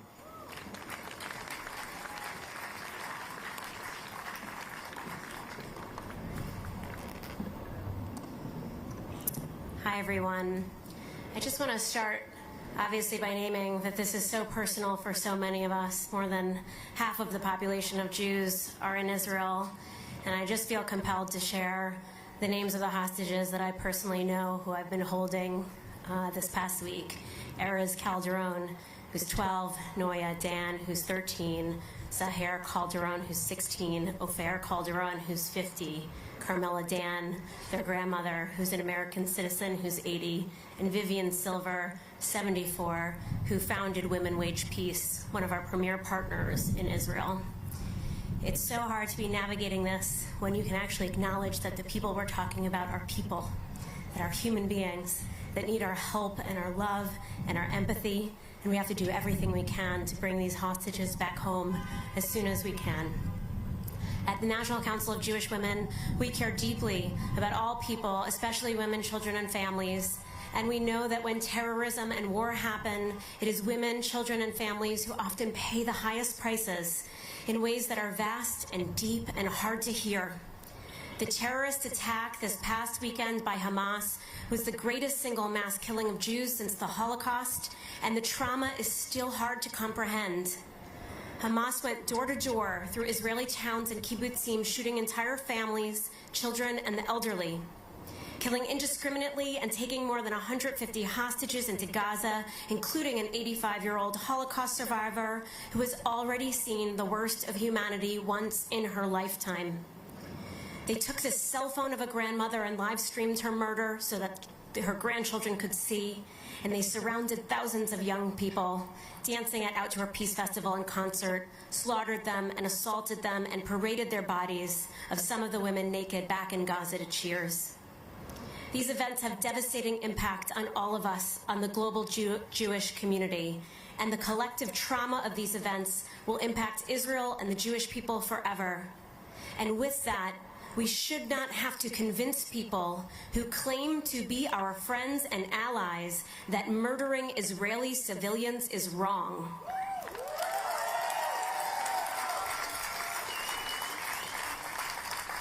To be clear, you are not a feminist if you can't feel for the Israeli civilian women, children, and babies who were murdered. We must be a unified voice against violence, and we must be a unified voice against Hamas. And this is why, in partnership with the families of the hostages, National Council of Jewish Women, our organization and advocates are raising our voices with its campaign to demand that hostages receive critical humanitarian assistance, including medical care, and ultimately safely return to their loved ones. In Judaism, the commandment to free the captives is considered to be one of the greatest commandments. It is directly connected to our ongoing responsibility to work for justice. You can learn more and get engaged in our campaign at voicesforhostages.org. And as we stand together speaking out against violence perpetrated towards innocent civilians, we must acknowledge that Palestinian civilian women, children, and families in Gaza have been harmed profoundly as well. We don't cheer for their deaths. We don't cheer for their injuries. We must remember that in the end, the only true path to win is safety and peace for everyone, justice for everyone. And I mourn their losses that Hamas has caused as well. To close, even among the violence, devastation, and atrocity happening this week, I'm reminded of this week's Torah portion, Bereshit, Genesis. After the pain of this past Simchat Torah, we nonetheless begin reading the Torah anew. And we read the story of the creation of the world, and we remember that new beginnings are possible. We are not required to stay in the same cycles of violence and vengeance forever. In Bereshit, we find the verse that the ancient sage Ben Azai describes as the great principle underlying all of Torah, that we are descended from the same original ancestors. We are all ultimately related, connected, all of our fates intertwined. As we endeavor to address the pain this moment, let us remember that sacred interconnectedness and work towards a future that honors us all. Am Yisrael Chai. Amen.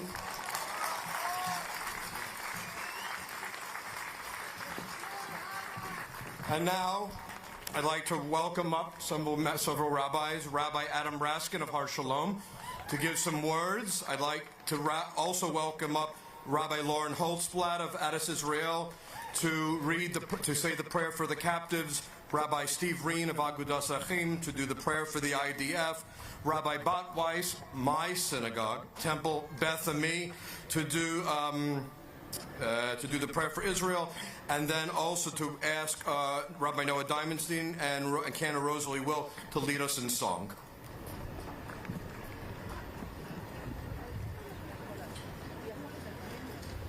May not look like it right now, but the Jewish people throughout the world, Israelis and Jews of the diaspora, religious Jews and secular Jews, right-wing Jews and left-wing Jews, young and old, we are all sitting Shiva.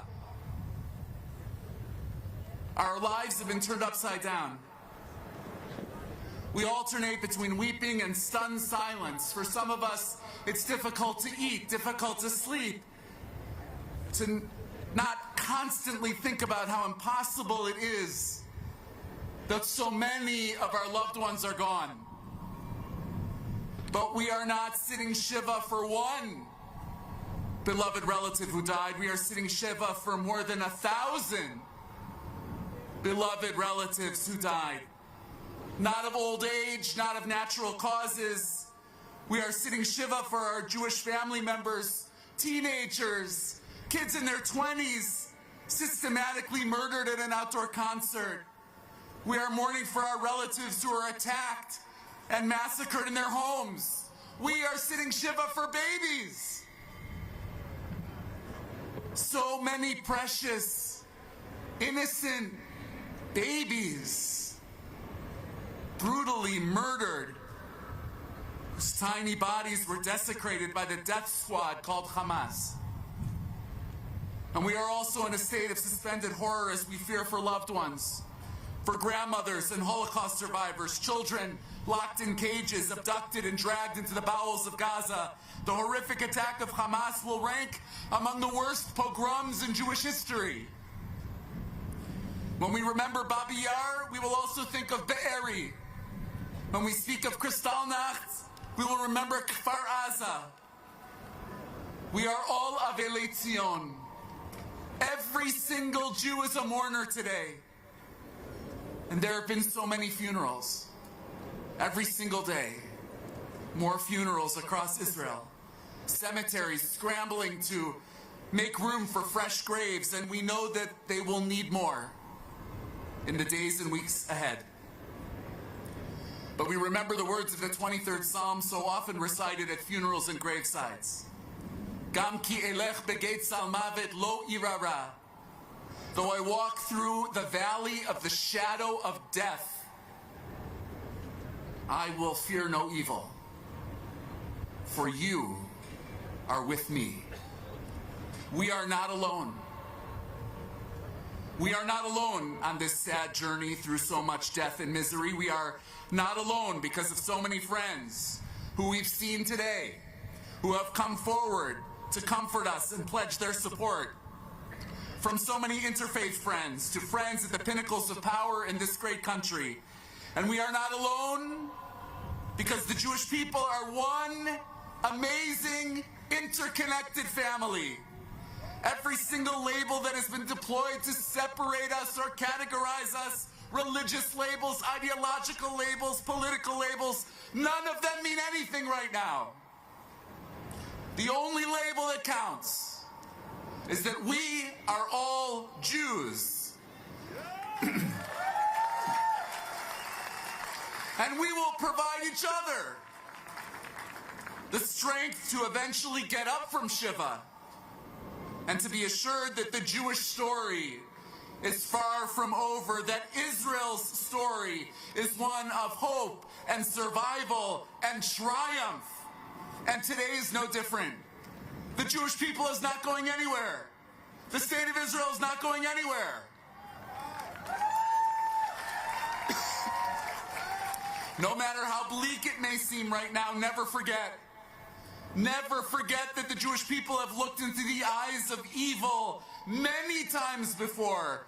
We have faced the most diabolical, brutal forces the world has ever seen, and we survived then, and we will survive now. Am Yisrael Chai, the Jewish people live. The Jewish people will continue to live here and in our precious homeland of Eretz Yisrael. May God comfort all the Avelei Tzion v'Yerushalayim, all the mourners of Zion and Jerusalem. And may this Shabbat bring peace to us and to all Am Yisrael.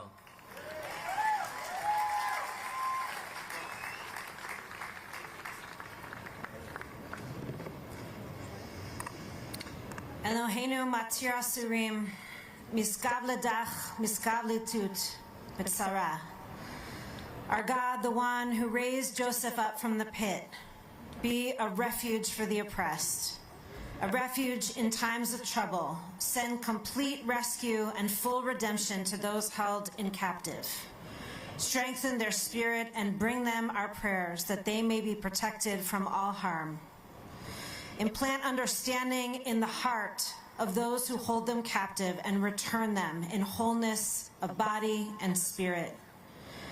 Tani Tivuna, grant wisdom to Tzahal, to the Israel Defense Forces, that they may secure freedom for the captives without loss of life. Grant strength of spirit and of courage to the heart of all of our sons and daughters, the sons of Abraham, Sarah, and Hagar, to release bonds of captivity and allow us all to live in peace and in freedom. God says in Tehillim, they shall call upon me and I will answer them. I will be with them in distress and I will rescue them and honor them. Please, God, be with Tzahal, be with the captives, and may we see them return quickly and safely. And we say, Amen.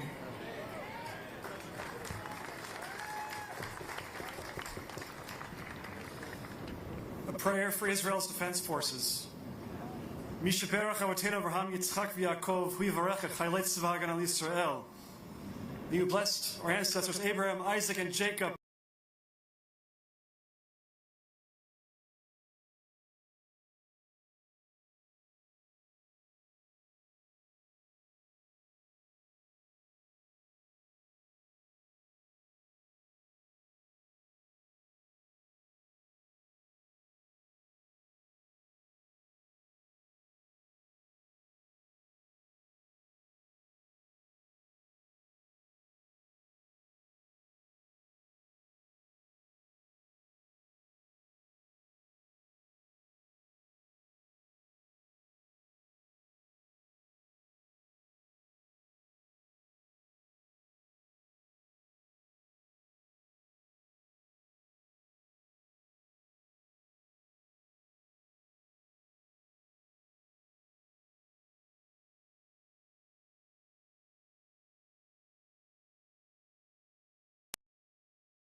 shalom aleinu, od yavo shalom aleinu, ve'al salam, salam, aleinu ve'al kol ha'olam, salam, salam, salam, salam, aleinu ve'al kol ha'olam, salam, shalom,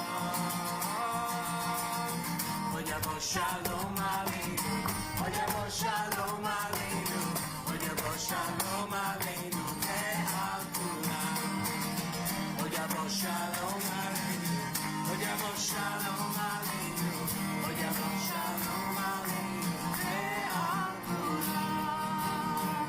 Hey yo, hey yo, hey yo, hey yo, hey yo,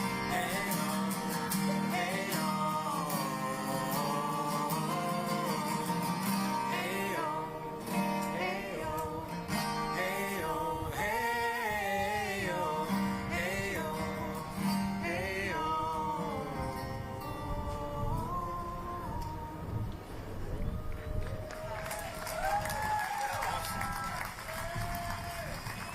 And as we're winding down to our last few speakers, somebody from our own community, somebody we're very proud who stands at the pinnacle of Jewish organizational life, the CEO of the Conference of Major American Jewish Organizations, William Daroff.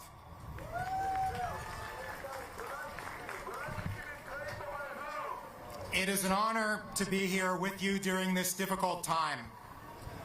8 days ago, I landed in Tel Aviv and took the train and the light rail to Jerusalem.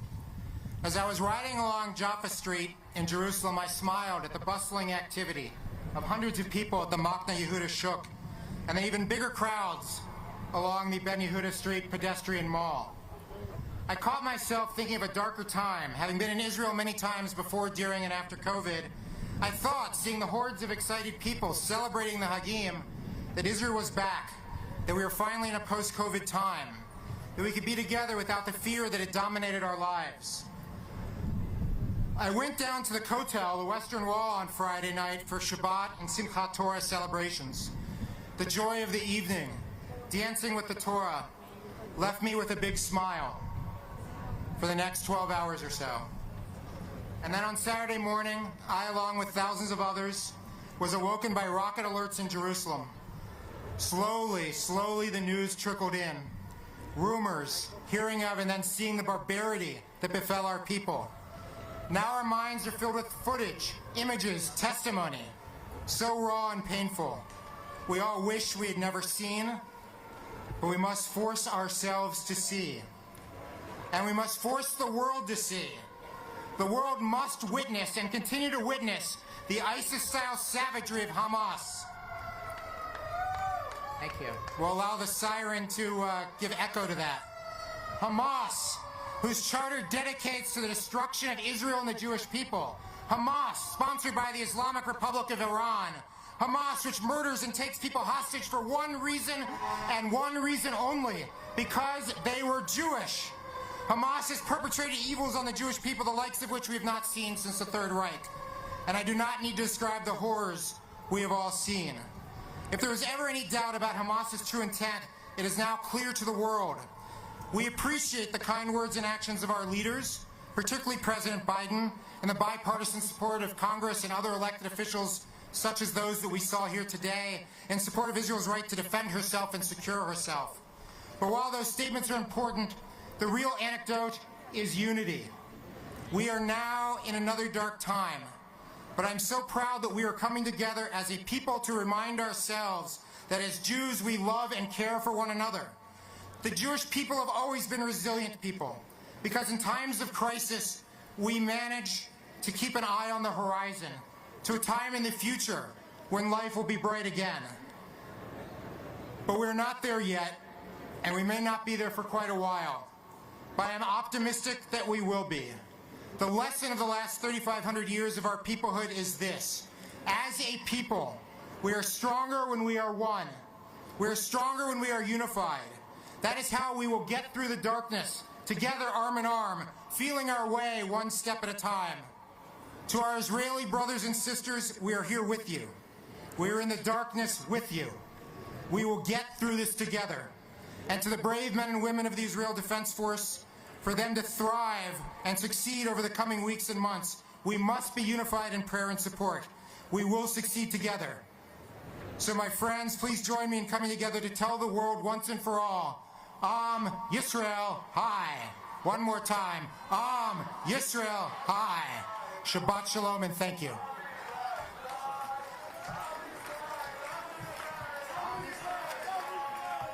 Now it's my pleasure to bring up two of my dear friends and colleagues, Meredith Wiesel, the Regional Director of ADL, Alan Ronkin, the Regional Director of the American Jewish Committee.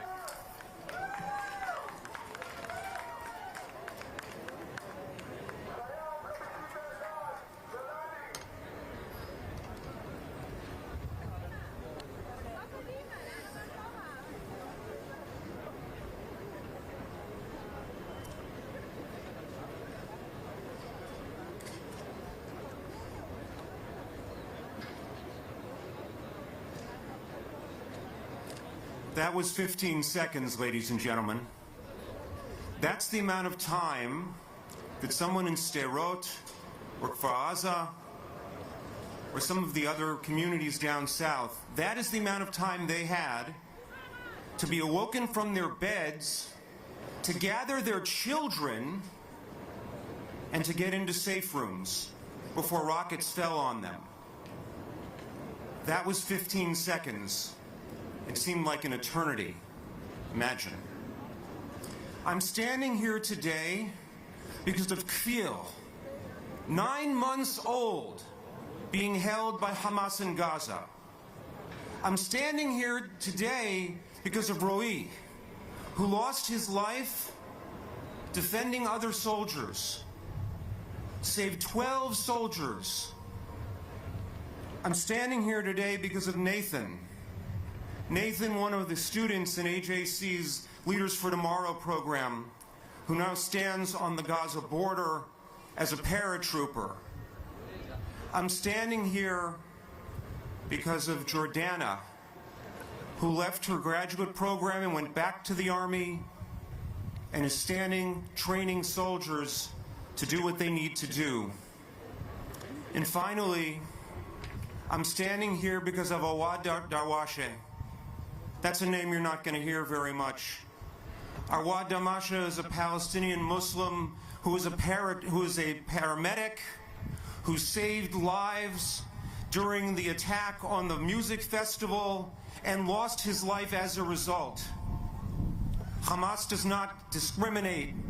Hamas kills Israelis no matter who they are, but they aim for Jews. My friends, we must think about those hostages. We need to say to the world and say to our friends, help our people go. Help our people go, Mr. President. Help our people go, members of Congress. Help our people go, members of the diplomatic corps. My friends, in Egypt, we all said, let our people go. Let me hear you say it. Let our people go. Let our people go. Let our people go. And to the animals of Hamas, I say, you know where to go.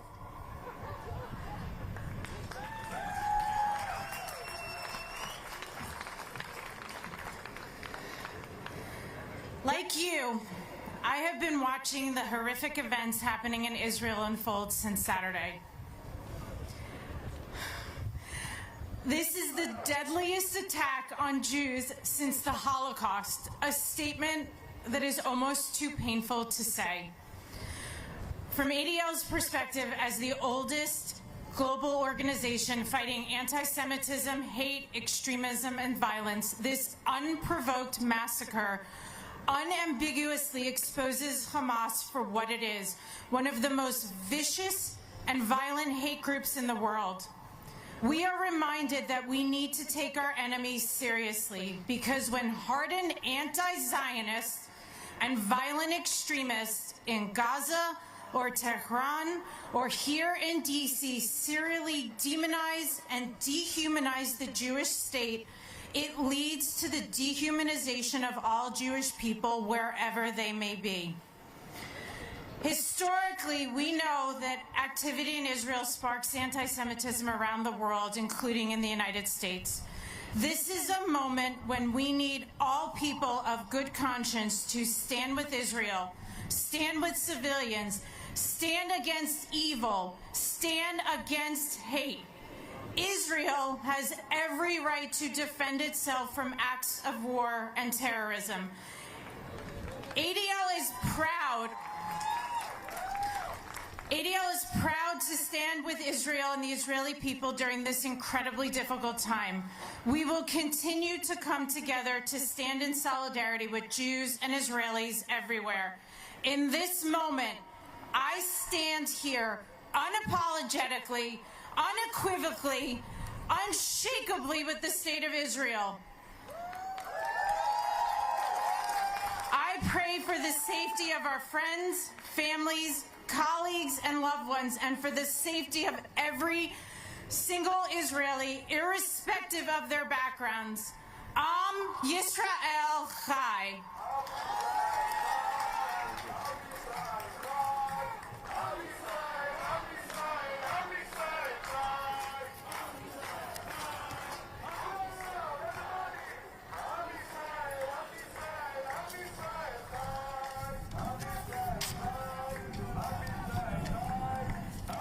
Sitram Kathwa, who is with the Secretary of the Chimney Mission at the Washington Regional Center of the Hindu Community, is here with us, but has generally given up his speaking time. We are going to hear from one last individual, Avner Cohen Zamir, teachman at the Gottesman Day School, who grew up on kibbutz near Od, which was attacked by Hamas, and then we will conclude with the Star Spangled Banner and Hatikva.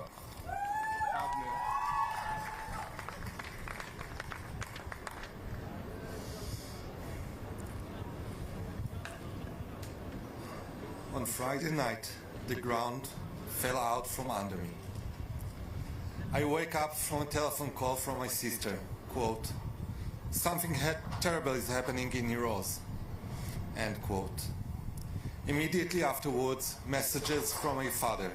In our family group chat read, quote, "There are terrorists outside the house. They are entering the house. They are trying to break the door of our bomb shelter. Save us," end quote. Afterwards, I endured an hour of terrifying silence. An hour during which I prayed with all my might that my beloved parents were murdered and not kidnapped. The relief of the message from my mother that read, quote, "We are okay," end quote, was mixed with the never-ending messages from my friends, quote, "Has anyone seen my parents? Tell me someone has seen them. They aren't answering. Gadi was kidnapped. Chaim was kidnapped. The emergency security squad of the kibbutz had been killed," end quote. Hours of anxiety that nobody had come to help them.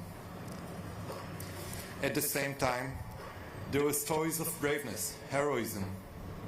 Rachel, my good friend's mother, a 70-year-old woman who held the door to a bomb shelter closed with strength even during shooting from the terrorists while using her body to protect her two granddaughters.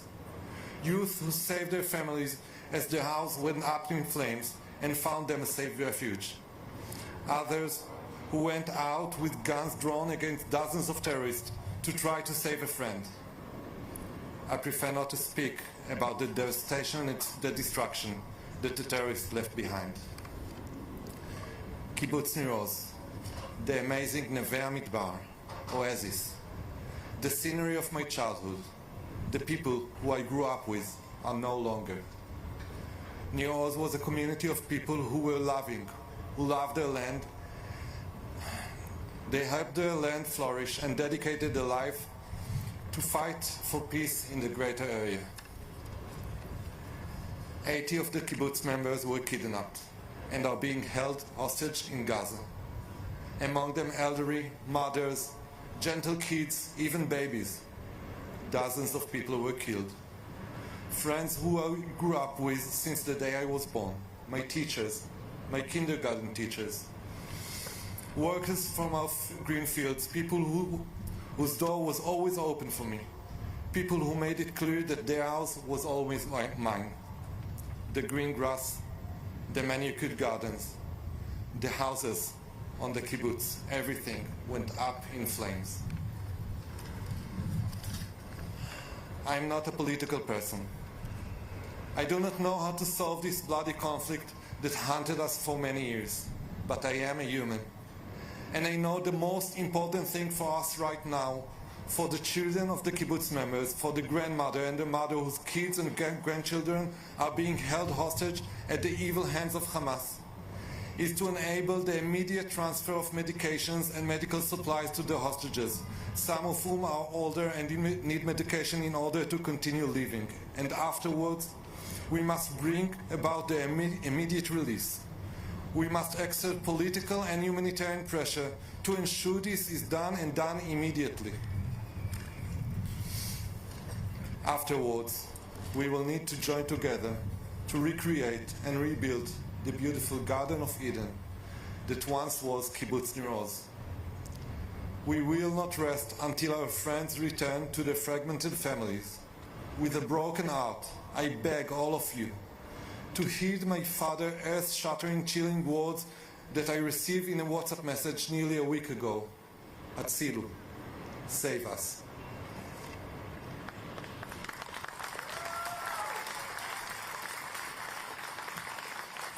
I also want to mention how this has hit home in our own community. How many of you know somebody who was killed, taken hostage, or been mobilized for combat in Israel?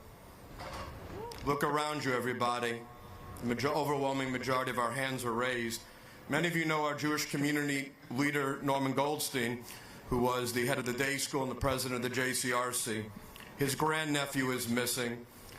His grandnephew was a combat medic, lost his arm, went ahead in a terrorist attack, put a tourniquet on himself, and they don't know where he is, and they think he's been taken hostage.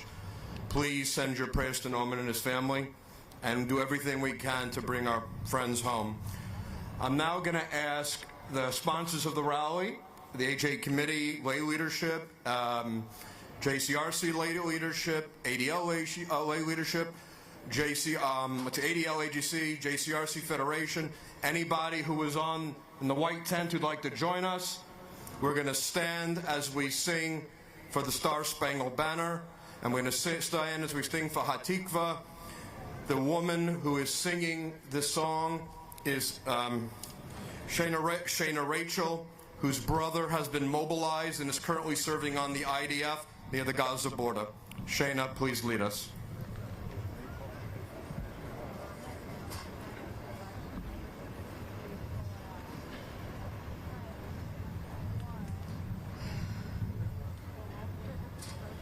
Oh, say, can you see by the dawn's early light what so proudly we hailed at the twilight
shehuti omia ulfatei Yisrach kadima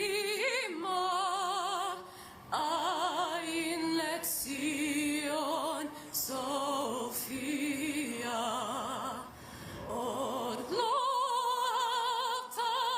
tikvateinu atikva bashmot abayim liotam chofshim be'artzeinu eretz Zion Yerushalayim liotam chofshim be'artzeinu eretz Zion Yerushalayim.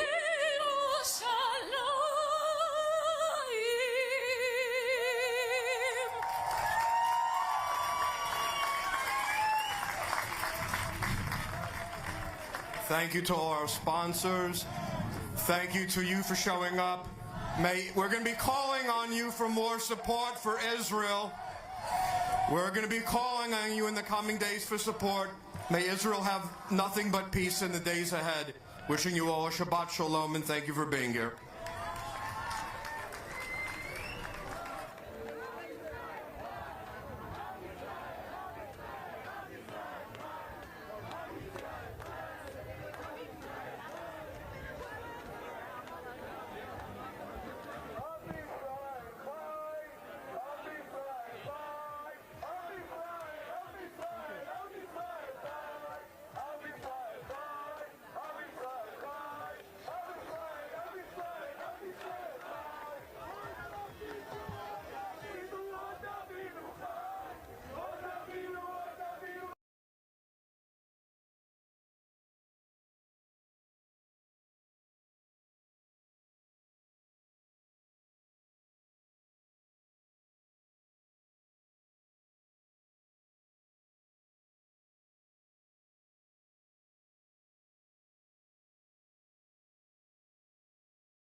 אזרחי ישראל, שבת שלום לכם. שבת שלום לכוחותינו, כוחותינו שפרוסים ברחבי הארץ ושקיבלו את השבת בשטח הרחק מהבית. היום כולנו מבינים שאנחנו נלחמים על הבית, הבית של כולנו, ואנחנו נלחמים כמו אריות. החיילים והחיילות, השוטרים והשוטרות, אזרחים ואזרחיות, כוחות הביטחון, הרפואה וההצלה, ואתם אזרחי ישראל עם רוח ההתנדבות הכבירה שלכם, שמרגשת את העולם כולו. כולנו מגויסים, כולנו מאוחדים. עוד רבות יסופר על מעשה הגבורה של עמנו, בימים האפלים של כאב ויגון, של אותה שבת ארורה, סיפורים שישזרו בתולדות ישראל. לעולם לא נשכח את מעשה הזוועה שעשו לנו אויבינו. שוחחתי גם היום עם כמה מהמשפחות שאיבדו את יקיריהם, או שגורלם לא נודע. עולמם חרב עליהם. אני יודע. לעולם לא נשכח את מעשה הזוועה של אויבינו, ולעולם לא נסלח. ולא ניתן לעולם, או למישהו, להשכיח את הזוועות האלה שלא נעשו לעם היהודי בעשרות השנים האחרונות. אנחנו הולמים באויבינו בעוצמה חסרת תקדים. אני מדגיש, זאת רק ההתחלה. אויבינו רק התחילו לשלם את המחיר. ואני לא אפרט מה שיבוא בהמשך. אבל אני אומר לכם, זאת רק ההתחלה. בשיחותיי עם הנשיא ביידן ועם מנהיגים אחרים בעולם, ובמאמצים רבים אחרים, אנחנו מגייסים לישראל תמיכה בינלאומית כבירה. נפגשתי היום עם מזכיר המדינה של ארצות הברית. אנחנו מבטיחים את המשך המלחמה עם עוד תחמושת שמגיעה לארץ, עוד אמצעי לחימה. אנחנו נחסל את החמאס, אנחנו נביא ניצחון. זה ייקח זמן, אבל נסיים את המלחמה הזאת חזקים יותר מאי פעם. ייתן השם את אויבינו, הקמים עלינו, ניגפים לפנינו.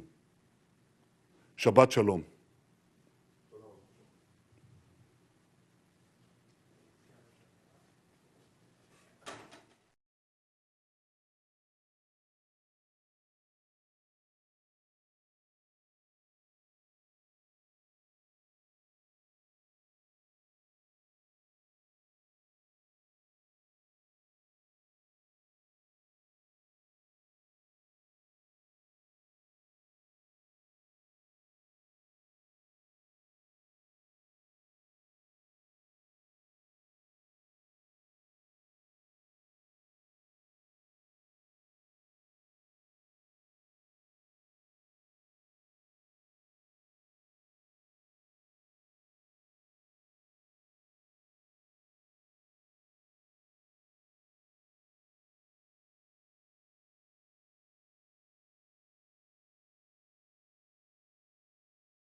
Jason.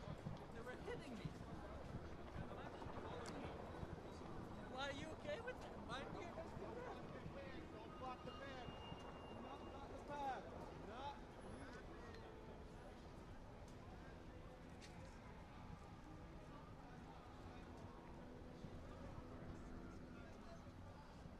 you. Are you okay?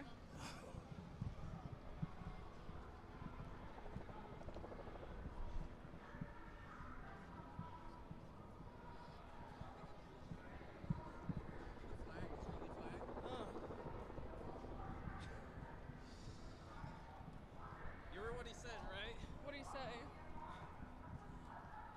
I shouldn't say like they're animals, all that.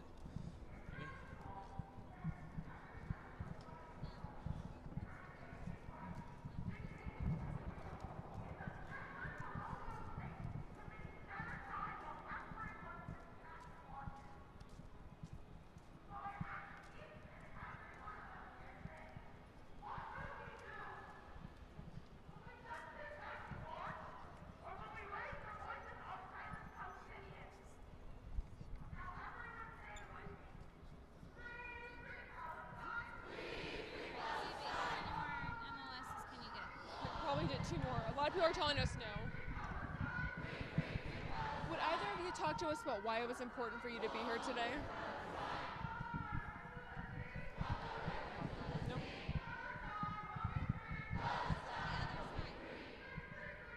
Well, let's go other side. Hey, hold on.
Would either of you speak to us about why it was important for you to be here today?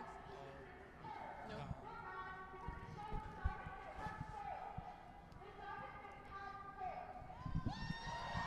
Would you speak with us about why it was important for you to be here today?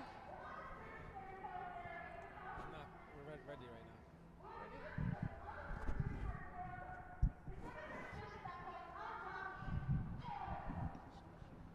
Would you speak with us about why it was important for you to be here today? I'm not. Okay.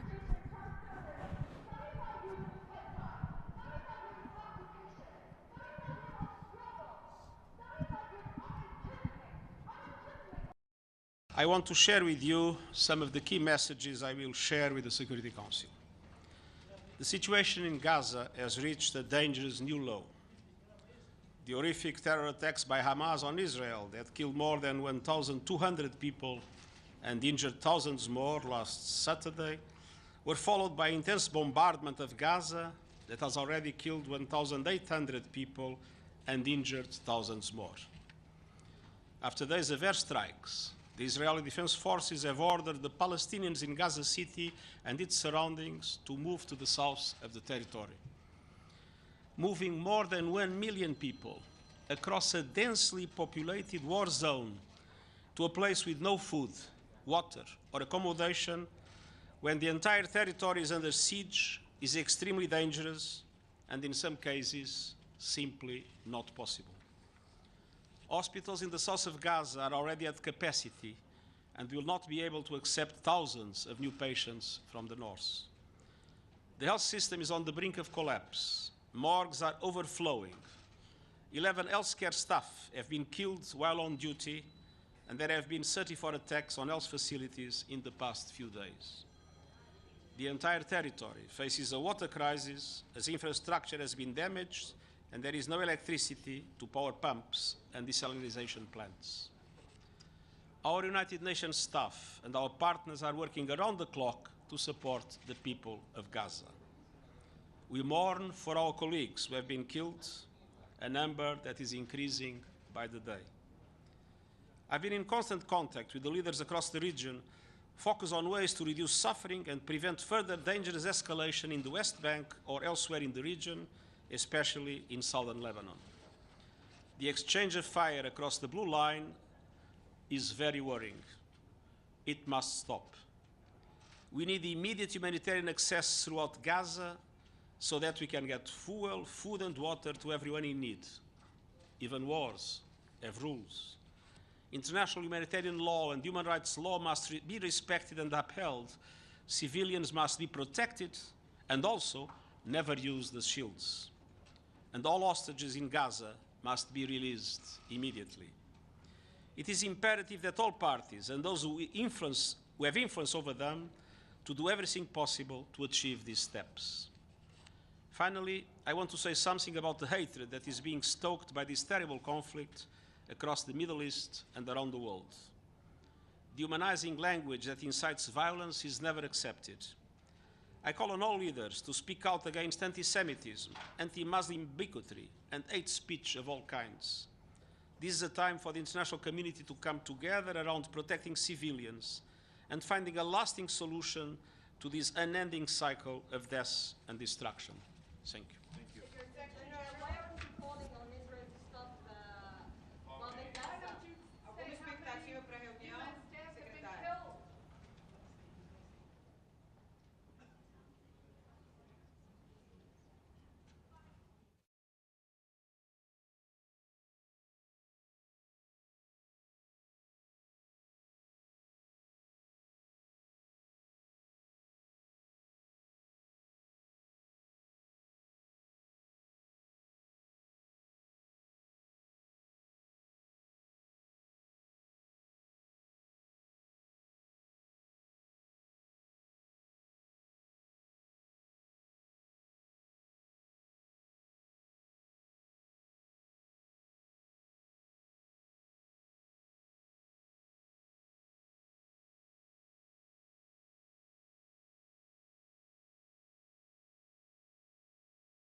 First thing I want to say is that loss of human life is tragic, and I want to extend our condolences to everybody who's been affected in that way.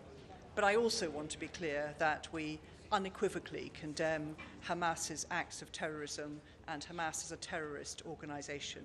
And we're also clear that they do not speak for the Palestinian people. So this afternoon in the Security Council, I'll be calling for, or looking to see, that the conflict does not escalate and spill over in the region. Secondly, that we can find some way of humanitarian access for the people of Gaza. And then thirdly, to reiterate what the Secretary General has just said, to seek the release of the hostages that have been taken. So I want to call on all my council colleagues to do all they can to secure the release of the hostages. I think it's worth remembering that this is not just Israelis affected, but people from more than 40 countries have been murdered or missing. So we are all affected by what has happened. So finally, I think we should be clear, we're absolutely clear that Israel has the right to defend itself, and we will support them in that. Do you believe, I mean, you condemned the killing of Israeli civilians, but do you believe the killing of Palestinian civilians should be condemned too? Do you condemn it? And are you going to call on Israel to stop bombing Gaza? Because the majority of people who are dying are civilians. Thank you. So as I said just now, the loss of human life is a tragedy, and I extend my condolences to everybody who's been affected. In terms of the action that's taking place, the UK is absolutely clear that actions need to take place in line with international humanitarian law. And when my Prime Minister discussed the situation with Prime Minister Netanyahu, he urged him to look for the protection of civilians in all of the follow-up actions that have taken place. Thank you.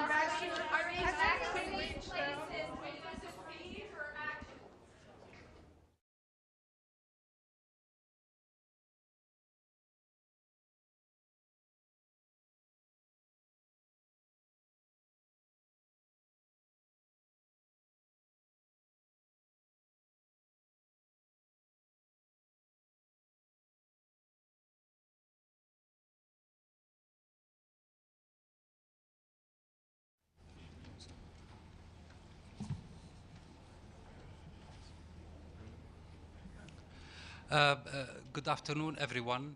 I will be speaking on behalf of the Arab group in New York.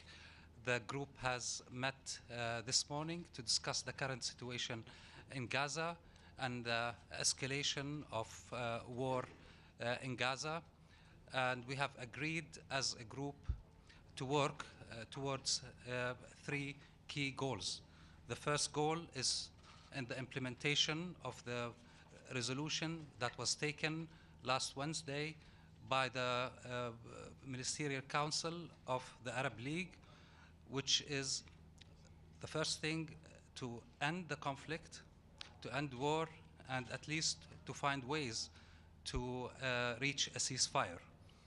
The second aspect is to facilitate humanitarian access into Gaza in order to avoid the calamity and the catastrophe that is happening now before our eyes.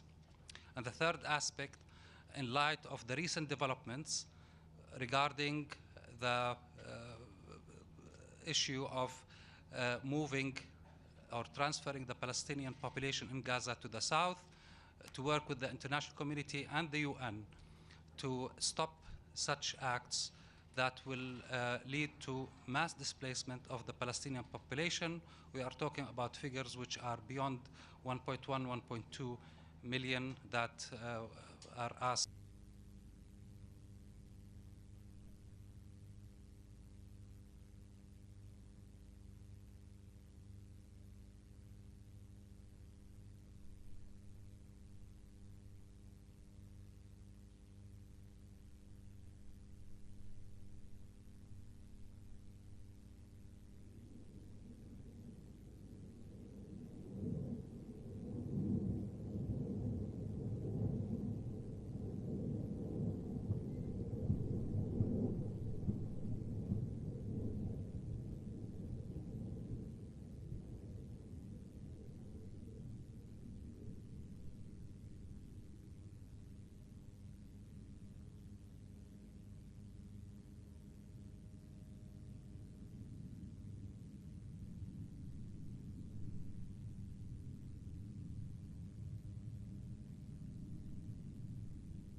No, just making sure security wise.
How you guys doing?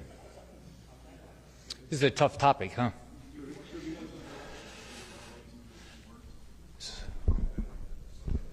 Okay. So it's just going to be the two of us? I think Jonathan is going to be standing also over here. Whatever is best. Whatever you guys want. One will we? Is the house microphone messing it up, or is it okay? It's okay. Sounds okay. Okay. If I can disconnect it also. You'll be just... Okay. Do you want to say something first? No. Okay. You are a distinguished guest, and you are carrying an important message to Washington. Thank you. Okay. Let me just start. Let's think about what just happened. All right, I've had a variety of opportunities to go to Israel. Actually, the village where they mutilated all those children, I've been there. I've been there with my wife. We spent a half a day there back in 2019. What they did was it's barbaric, it's inhumane. Let's make sure everybody knows what they did. They mutilated the bodies of babies. They mutilated the bodies of babies. Who does that? They raped teenage girls and then burned their bodies. They have hostages. They took an elderly lady, wheelchair bound, that was a Holocaust survivor, and dragged her through the street of Gaza and killed her. Over 250 young people were killed just for going to a music festival, just shot point blank.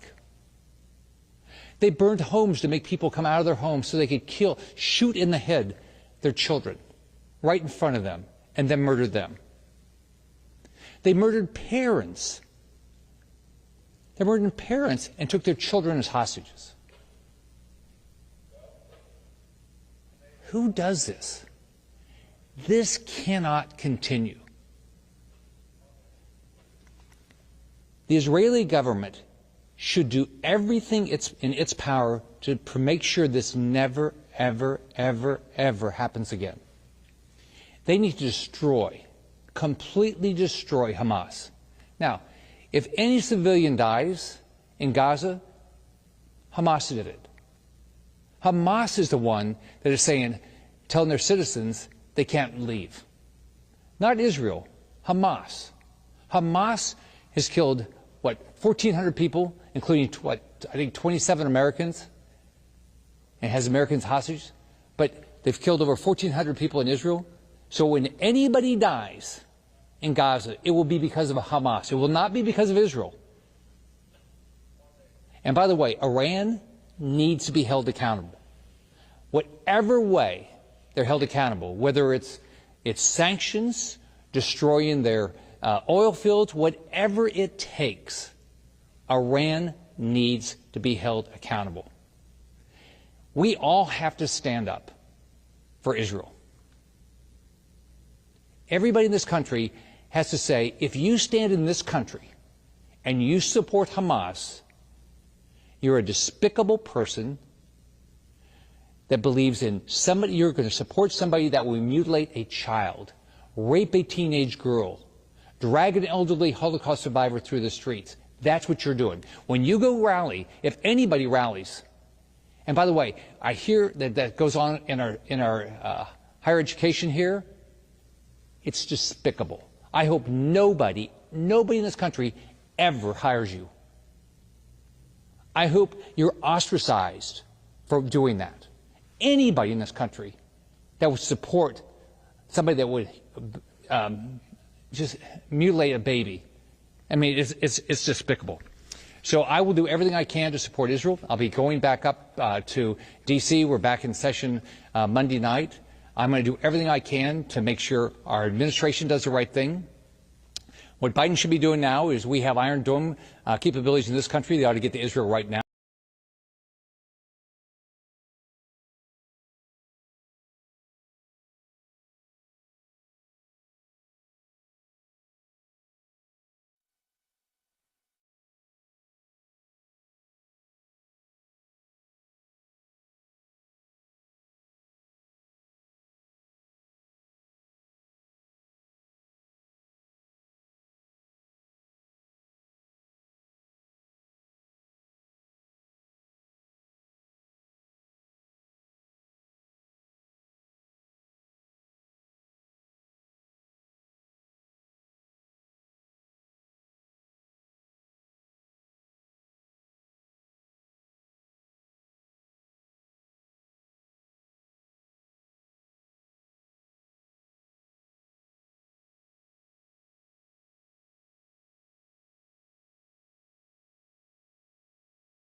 اقسم بالله ما نشوف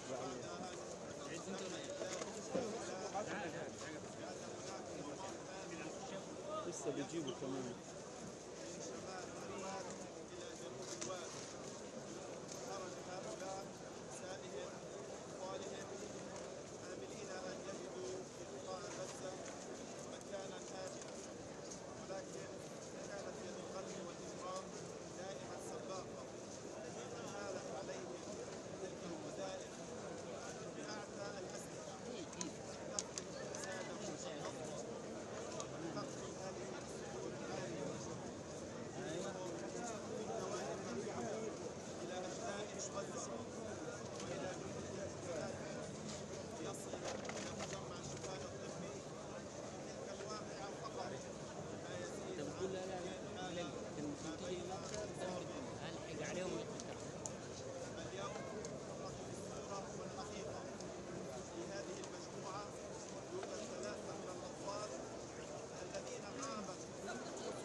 حبيب الله لا إله إلا الله والشهيد حبيب الله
الله أكبر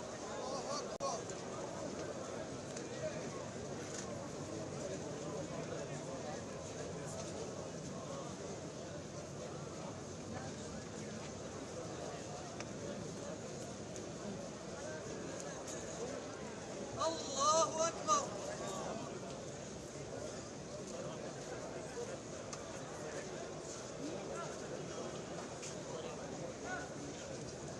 السلام عليكم ورحمة الله السلام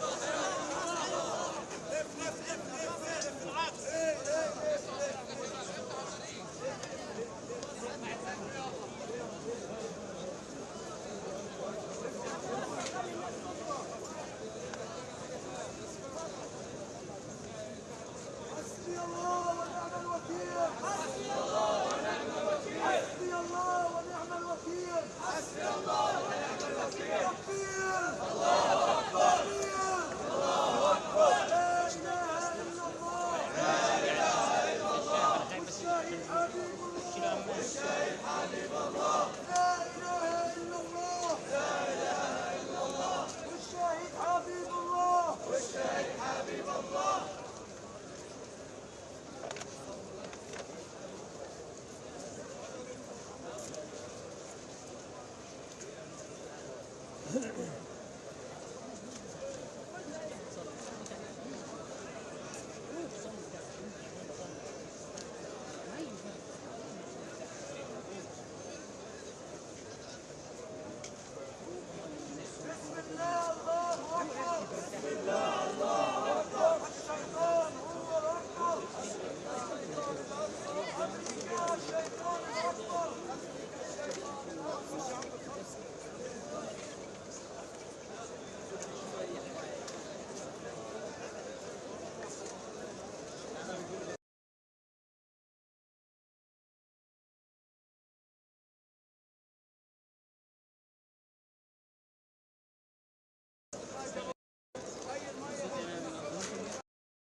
شباب اللي بتتجمع.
شباب يا شباب يا شباب يا شباب وحدوا وحدوا وحدوا وحدوا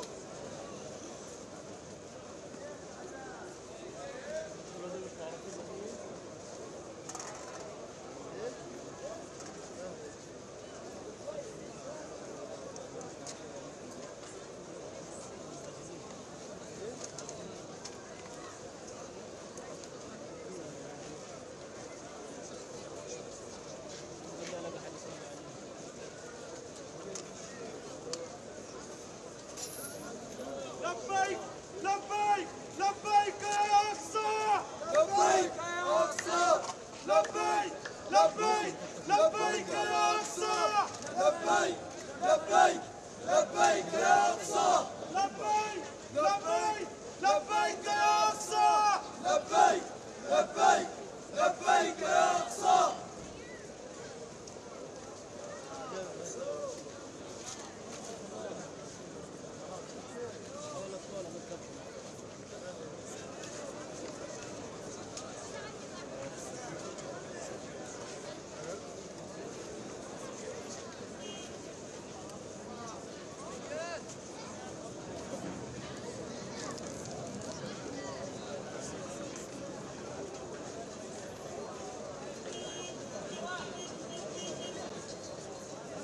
الو شوف ايه انا وقفت طالع في الهواء بفكر في صفر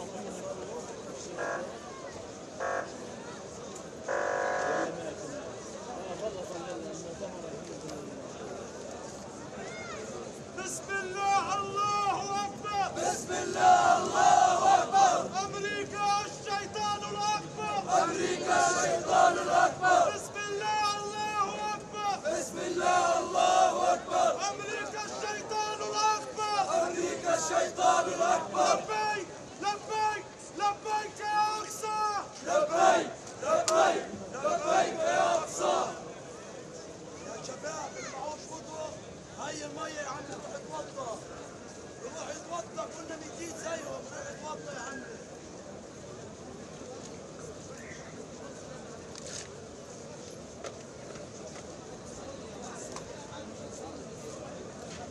يا عمي في ناس مش متوضية اللي معاه وضوء يا عمي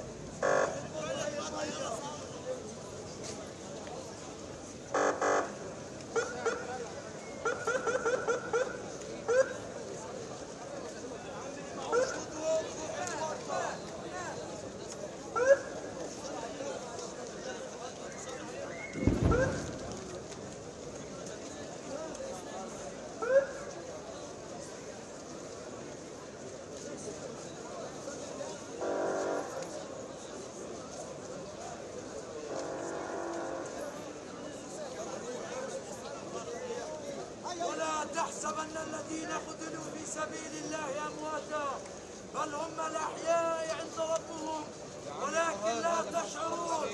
حسبي الله ونعم الوكيل. حسبي الله ونعم الوكيل. حسبي الله ونعم الوكيل. حسبي الله ونعم الوكيل.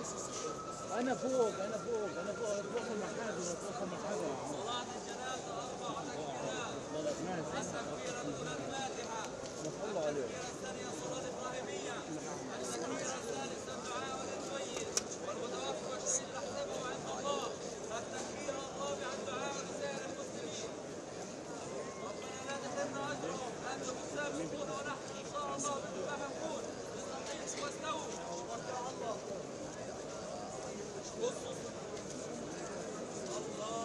أكبر. الله أكبر.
حسبي الله ونعم الوكيل. حسبي الله ونعم الوكيل. حسبي الله ونعم الوكيل. حسبي الله ونعم الوكيل. لا إله إلا الله. لا إله إلا الله. والشهيد حبيب الله. والشهيد حبيب الله. لا إله إلا الله. لا إله إلا الله. والشهيد حبيب الله. والشهيد حبيب الله. تكبير. الله أكبر. تكبير. الله أكبر.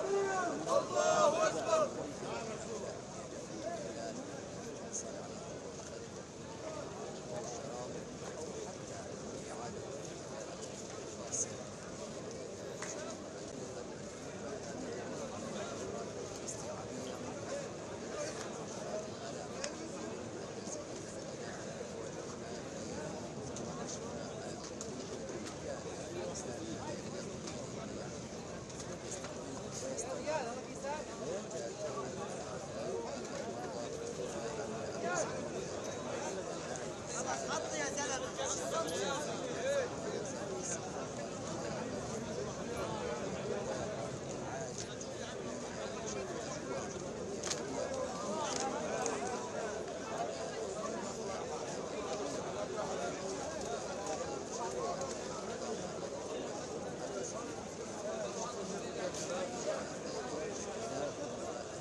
لسه بيجيب قاعدين.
كل حساب بيجي 25 فوق صار عليه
هذه بتنزل على راس الناس.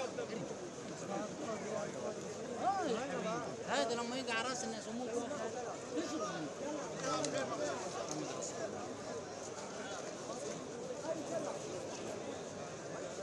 انا مش ماسك.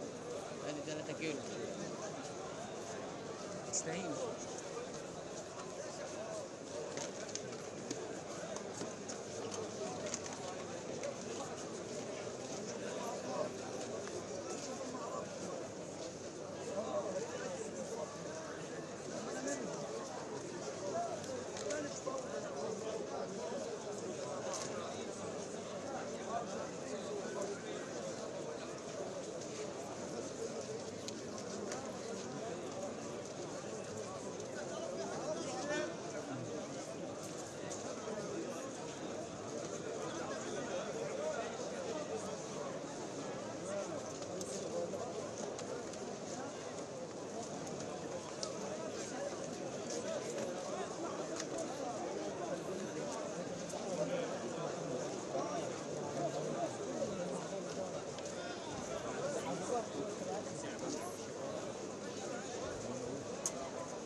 الو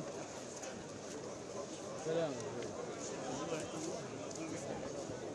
هذا بشيله مين؟ اي لقى حي حازم قاسم؟ يقولوا عمان يقولوا عمان برميل.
عماد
هيبة حمد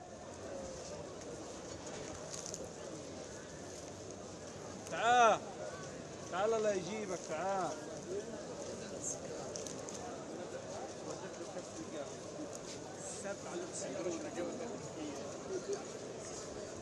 والله ما داق انا عارف بس جبت لك كاسين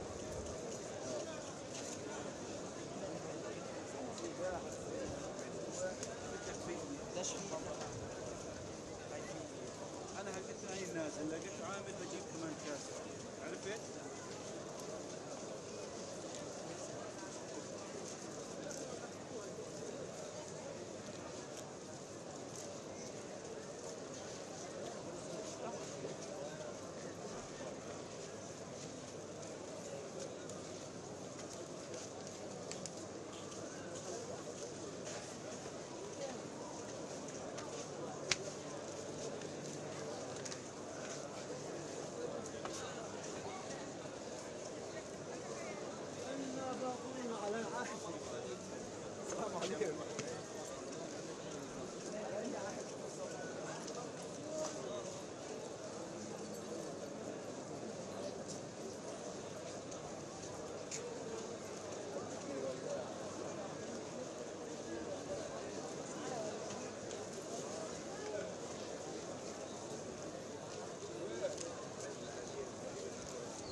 استمشي، عندي مجزرة مش قادر استمشي، قرايبي فشوية بس.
ايه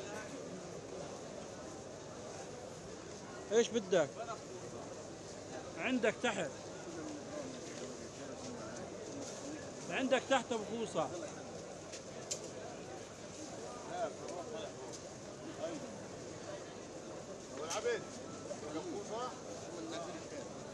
هاي بمد من فوق، بمد من فوق قاعد عليكم العبد، بمد كهرب بقول لك روح، بدوش يشوفك، روح. ايوه على الباب بمد كهرب. على فكرة في كهرباء عندي يا عامر. وين؟ في الباص؟ تحت في كهرب؟ اي سحب البكرة. وينها؟ انا فكرتها لسه موجودة.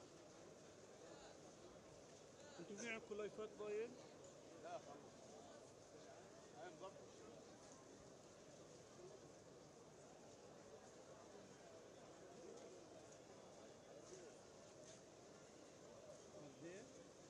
طيب تحت. شبكت يا عيني.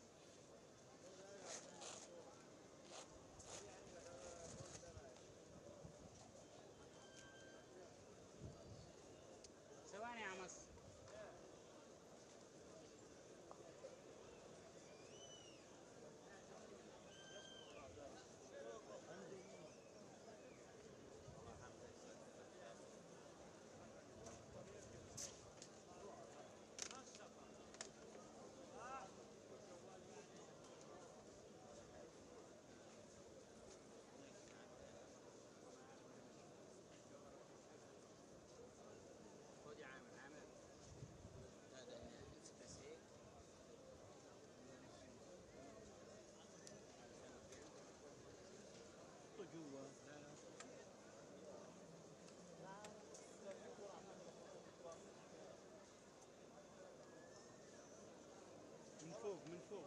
من فوق بتخش الشيء.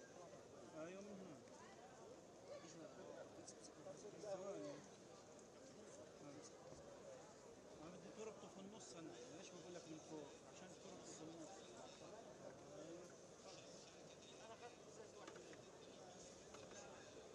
اركزوا على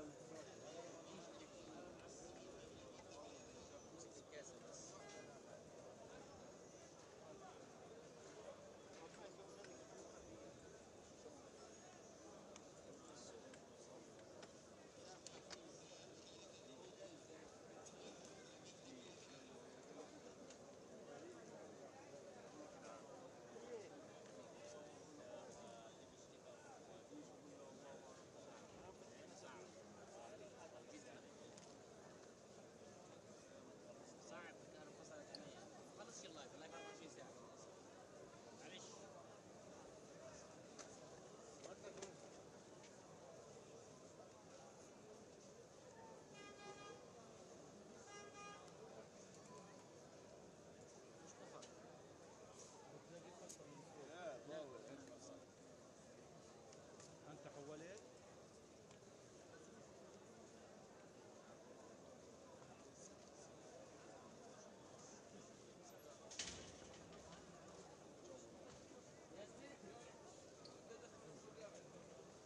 تقول له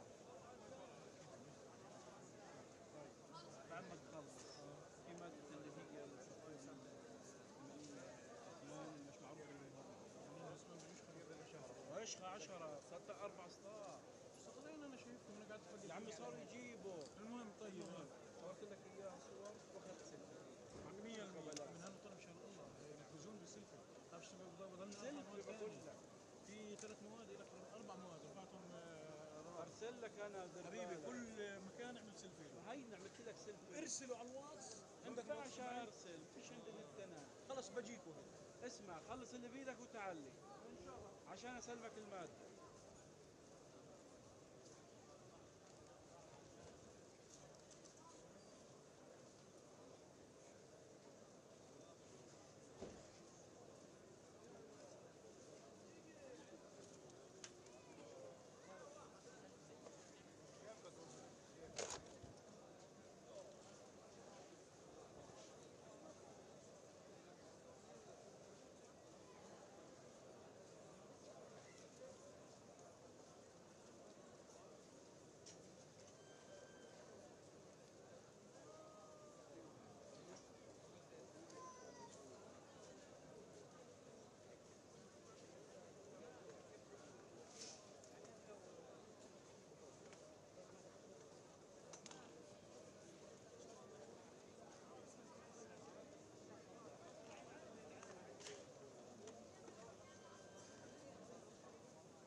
شابك عليها كهرب تفصل.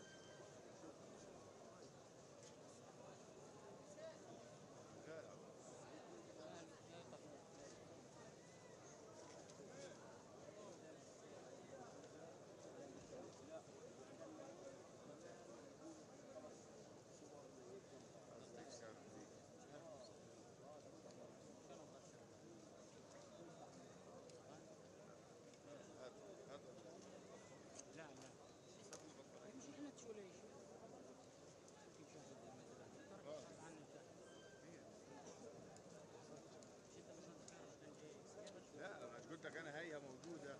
صوروا في جنين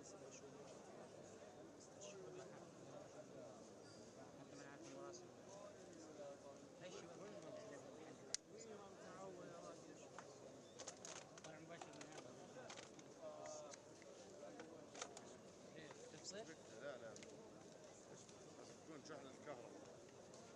لا اشبكها اشحن.